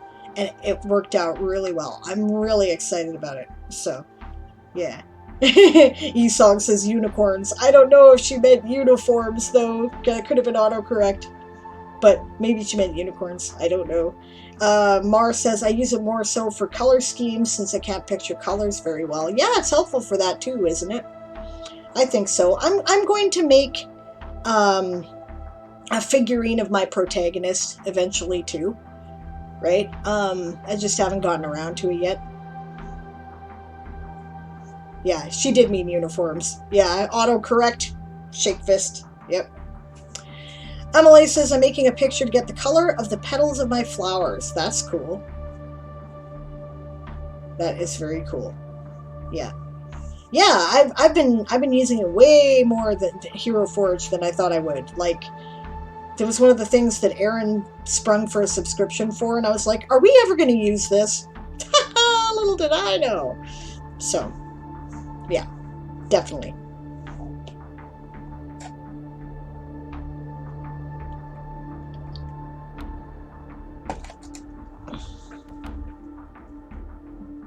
I'm just kind of groove into the music here. It's kind of relaxing.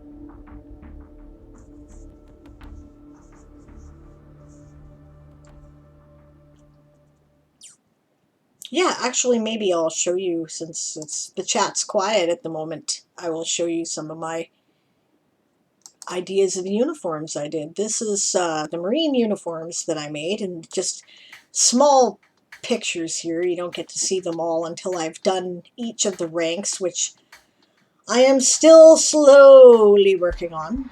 It is taking forever, largely because it is fucking boring. It's boring! It's boring! It's work that has to be done, but it's boring. But, like, see, check it out. There's a private of the Marines, right? Marines tend to have pretty fancy uniforms in this time, right? So, okay, yeah. And there's their work uniform when they're not expected to be on guard duty or in action. Right? And then the colors change as they go through the ranks. That's also the work uniform for that rank. You know, notice the colors of the ties change. That's the get back to work growl, by the way. I suppose I should do that. So I will put up my break sprint timer, and I'll see you guys in a minute. I did this, by the way, the thing there, by making a gallery of just the uniforms and listing them in numerical order. And then I begged Dimitri to change it so it would actually list the things in a gallery by alphabetical order rather than by the date you uploaded it, because I kept getting one or the other of the uniforms rearranged. Okay, I'll be back in a minute. As always, feel free to use this as a sprint. That's what I'm going to be doing when I get back.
I am back and working in the background.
And that's the sprint. How'd you guys do?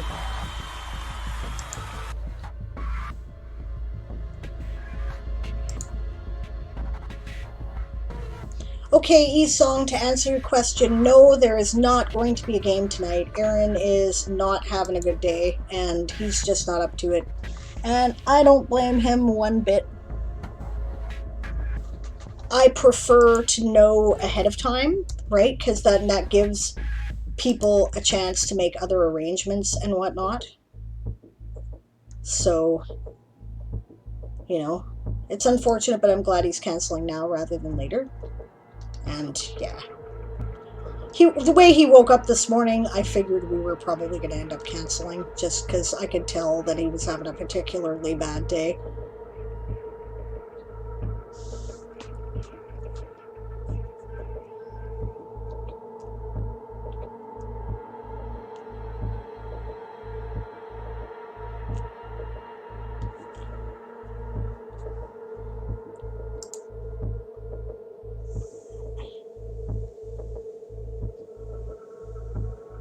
Yes, I agree completely. And I'll let him know. Esong says, tell Aaron that I hope he's feeling okay, and if he's not, then I hope he feels better soon. Sorry he's not having a good day. Glad he's taking care of himself with good boundaries. Exactly. You know what? It's just a game. Right? it can wait. So that is all right. I didn't even get the video uploaded from the last game session yet because Twitch was having problems exporting to YouTube anyway. So if people didn't, people haven't had a chance to see the VOD, those who follow the VOD rather than watching the regular, or they may not have. So, you know, and I know that people do that. Because often people, I mean, it's a weird time for our European, you know, our European audience, right? Our European community. So I know that there's a few of them who keep up with it, but they watch it at, you know, when they can catch the VOD, right? So maybe I'll do a sprint lobby or something tonight in that slot instead. Right, between stretch and coffee.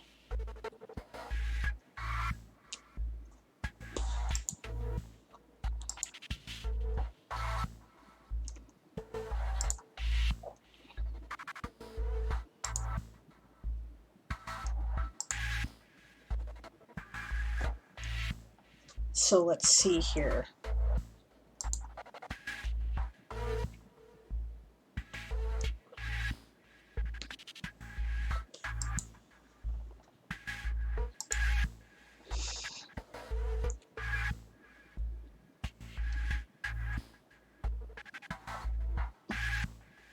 That would be what time? 5 o'clock to 7?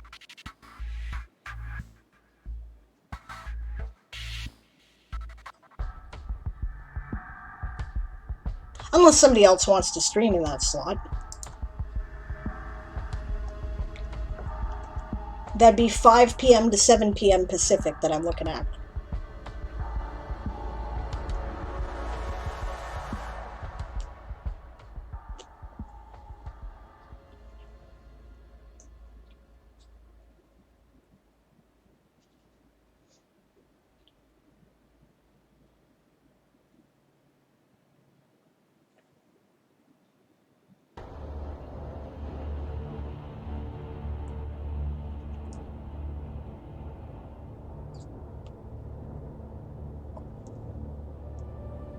Well, the chat got really quiet.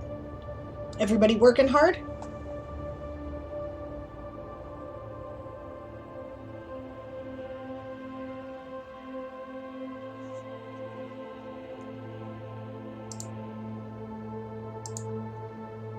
Yep, says Mar. That's cool. I'm making my pedal, says Emily. That's awesome.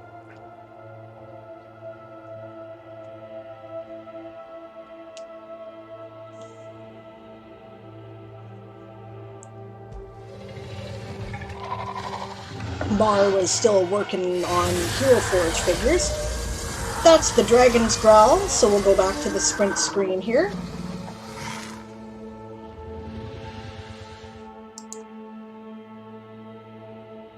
What I'm currently looking at, though, is the calendar. Because I'm thinking that, you know, we're up here, basically. And I'm thinking I might do a writing stream in that slot there between stretch and coffee. Because I got nothing better to do, I don't think.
Nope, that's not what I wanted.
There.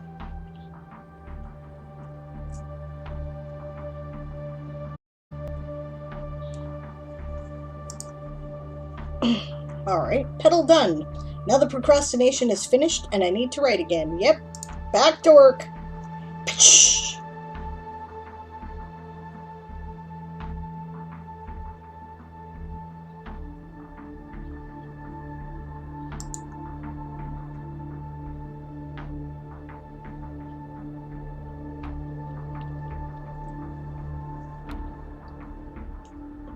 So you think that a sun-going supernova should be called a celestial event or a disaster? I mean, it was a disaster, but, you know, am I being more precise by calling it a celestial event? Or do you think that that's something that should be left for, like, sighting comets and shit? I'm not sure.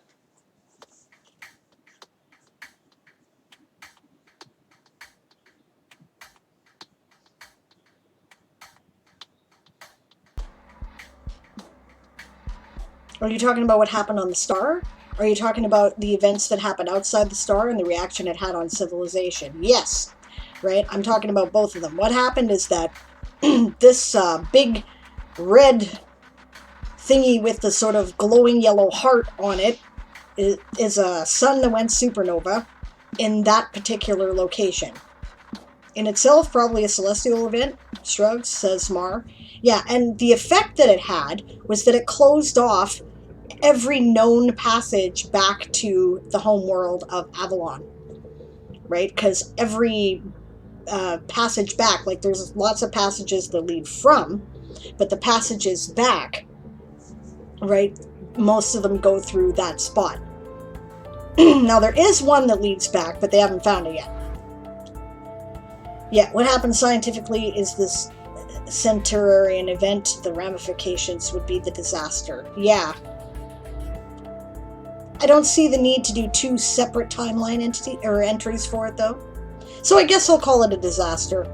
That makes more sense, because I'm more concerned with the effects that it had on the Empire in entirety, which was that it fucked it up.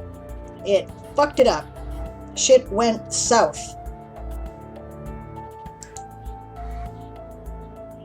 So.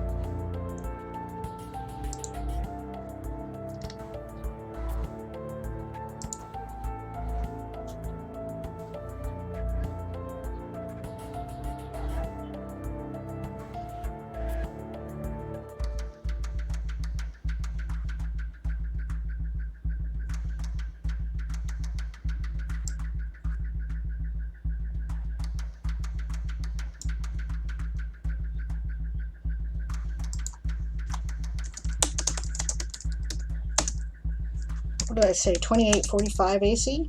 Okay.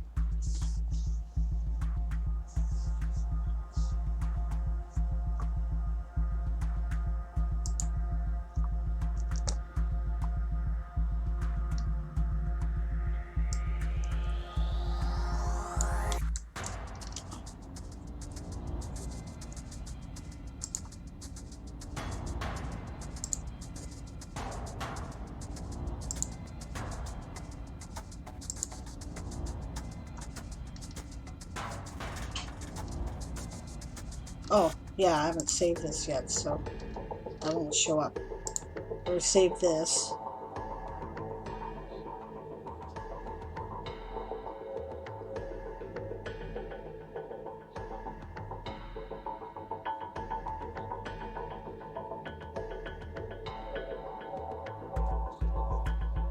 Okay, back to my historical entry. We'll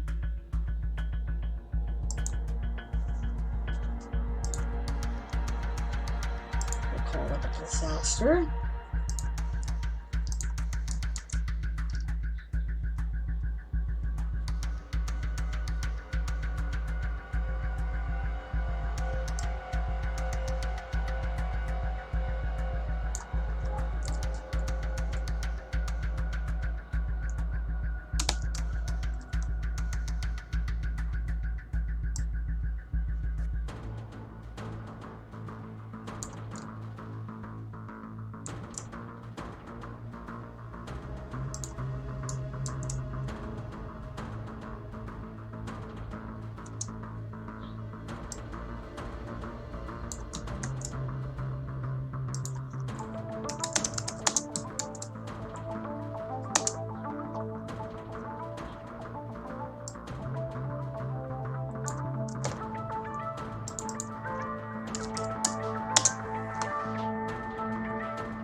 No, wait a minute, I remember this had to be closer to the...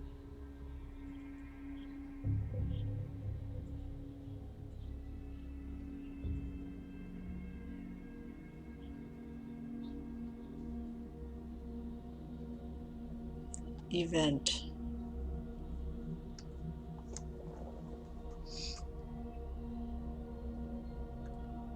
Ah.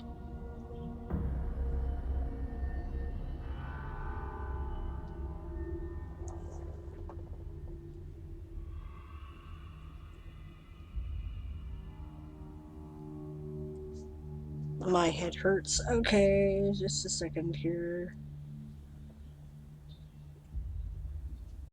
I did not wisely leave that open, so I have to open up another tab. This is how I end up getting 5,000 fucking tabs.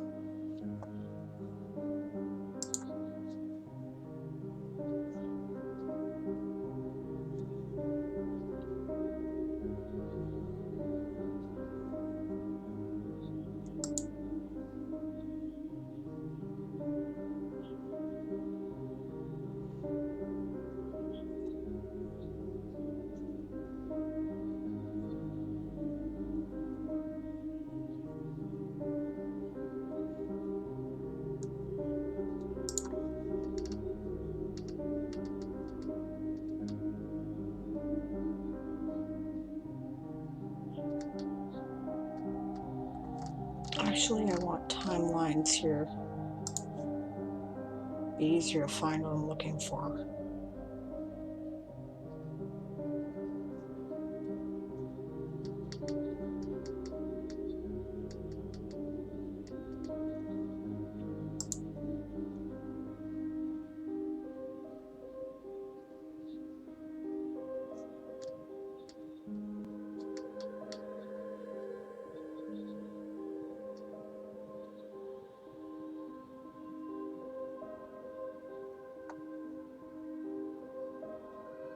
No, actually, no, I'm okay. I'm okay. I know what I'm doing. All right.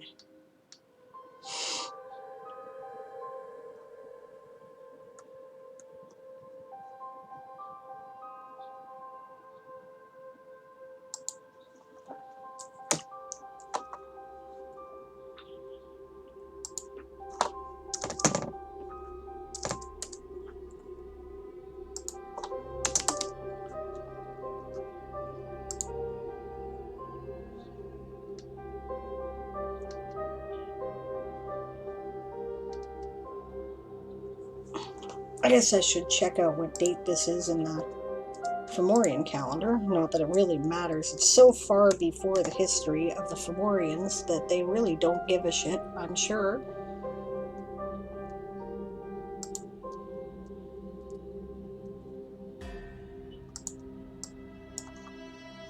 $28.45 $6.11.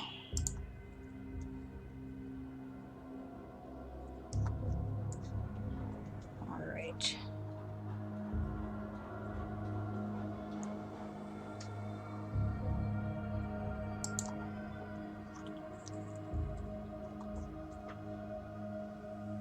It flew out my head again. Oh my god. Okay.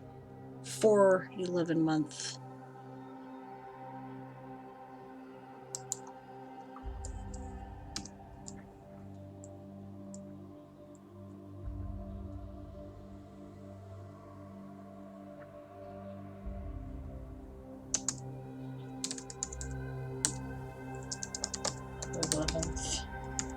Month, year. What was it? 1871. Okay. Year 1871 before the founding.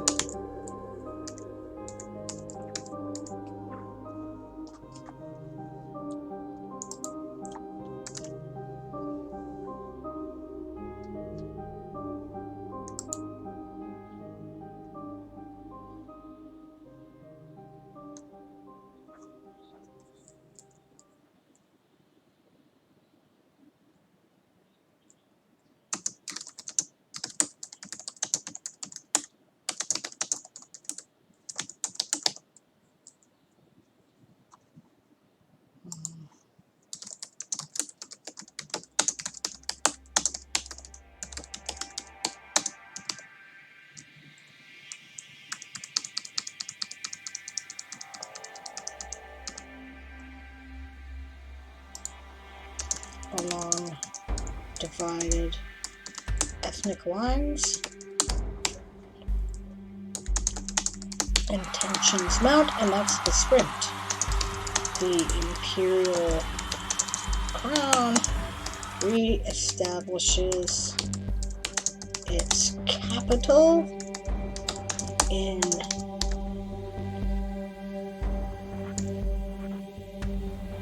Tovus Neris.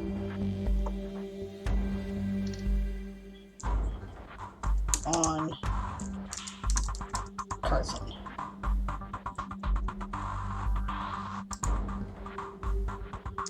Okay. Come on. Related characters.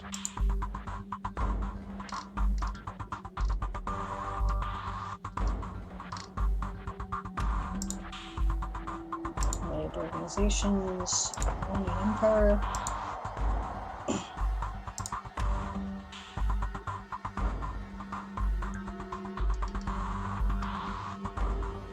Do I have it in here yet? Probably not. I do not, so that's fine. Alright, finish that in a minute. Okay. So,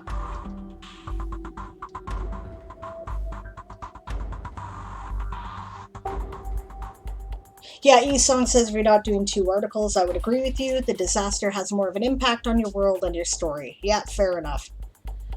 Emily says 1,114 words for her article already. Awesome. I say already, but I've done most of the article, in fact, even if it needs cleaning. I still need to write only the section on their carnivorous activity and their social relationships. That's cool. Good job. Excellent. I'm so glad you got so much of it done while we were working today. Yeah, it's been a nice, low-key kind of stream, hasn't it? You know, very relaxing and, you know, more work than not. And I kind of enjoy that every once in a while, you know? You know, it's kind of a low-key Sunday, and that's good, you know? Who's on after me, anyway? Let's have a look. Because I want to make sure I get the raid going here pretty quick. I probably should quit pretty much after this break, because we don't really have time for another sprint.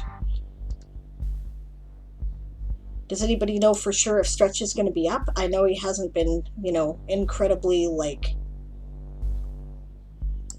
he's had trouble making it a lot of times, so.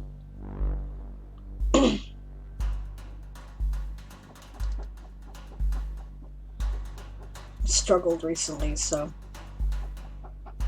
Busy, got a lot going on in his life.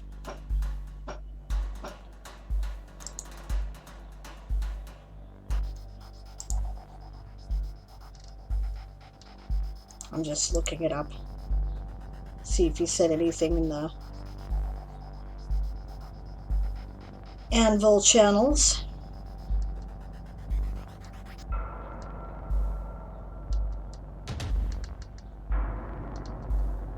Even they seem to be quiet recently.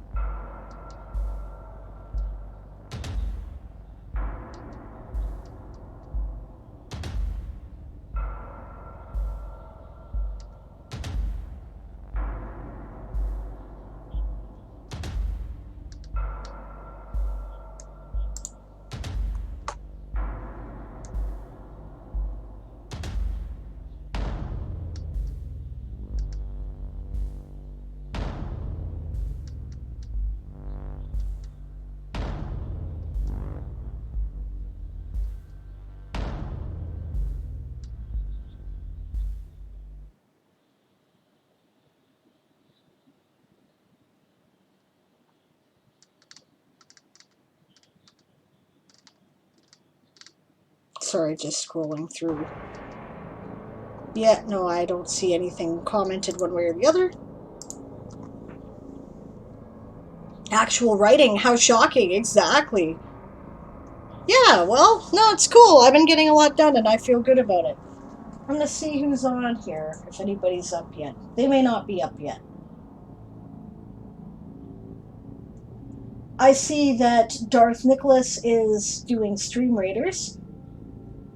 And I see that, what's this, Anastasia is up, but she raided me a while ago. I'm going to ignore the sprint, just so you know. Because I'm looking to make sure that... No, it says Anastasia is up. Amanda Panda Sensei is up. She's been around recently. Travis Tavern Talk is up.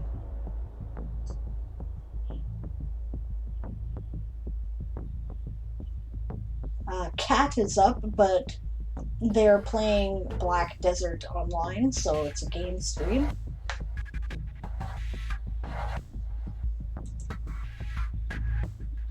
I don't know, gang.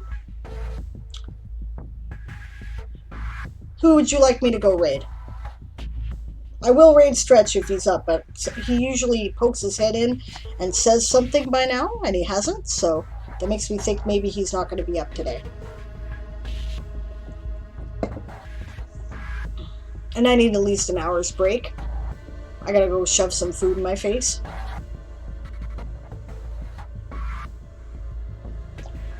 It's a little early, but it won't hurt me. Amale's going to bed, so no opinion. Okay, fair enough. Esong says, haven't heard anything specific from him either, but I came to the same conclusion. Yep. Mars says, so many are playing that game now, and I've wanted to play it for years. Which one? The Black Desert? Yeah. I don't know. I don't know anything about it. But then again, I don't do a lot of video gaming myself. TTRPGs and writing takes up most of my time. Yeah. I too will be leaving when you're finished. Got to get productive. Ugh. Okay, fair enough. Fair enough. So nobody really cares, is what you're saying. Okay.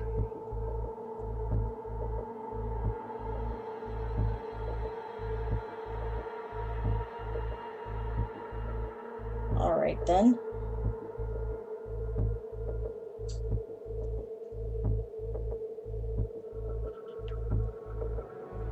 Darth's been on for hours. Yeah, I'll raid on Angsthaze, I think. I don't get a chance to raid her much. So, this will give me an opportunity to do that. Alright. And, you know, if you're around in an hour or so, I'll see what people are doing and what's happening here. And if, you know, if I got nothing better to do, which it looks like I don't, because... Oh, but she's hosting me? Oh. Which means she didn't shut down her stream. I'm going to double check that. Yep, she's hosting me. Okay, so she just didn't shut down her stream. Alright, so I guess we're not going to visit her. So Darth and Stream Raiders, or Travis Tavern Talk, or Amanda Panda Sensei? Amanda Panda Sensei does grammar streams. Travis writes, but this time of day... Oh, wait a minute. He might have his Writers Tavern Talk thing up, which, you know, like, that's what he kind of founded his channel on. It's a talk show, so that might be something interesting to do, right? And, you know, Darth is Darth. Darth's always fun, so...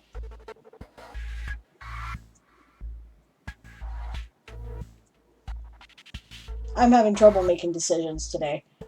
I think that...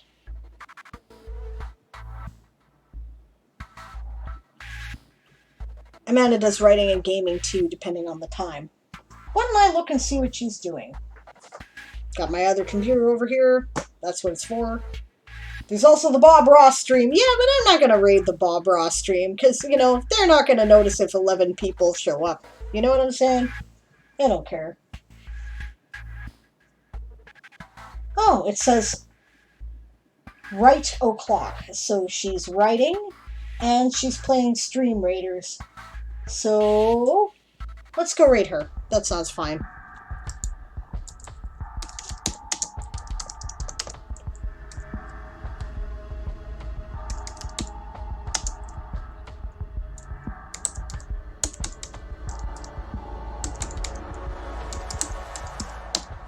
Alright, when you get there, if you're hanging around, don't forget to shout, "Prepare to be boarded," because we are the Sable's Privateers.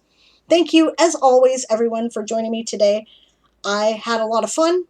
You're welcome. I'm really glad that the suggestions were helpful, Mar, and, you know, I'm always happy to do the stream. I really enjoy this time, so this is really cool.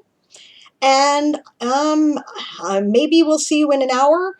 If not, then we'll see you again on Tuesday for Ask an Old GM at 2 p.m. Pacific, 10 p.m. GMT. And Wednesday, I am back for Diane Writes, 1 p.m. Pacific, 9 p.m. GMT. All right. Have a great evening, everybody. Bye-bye.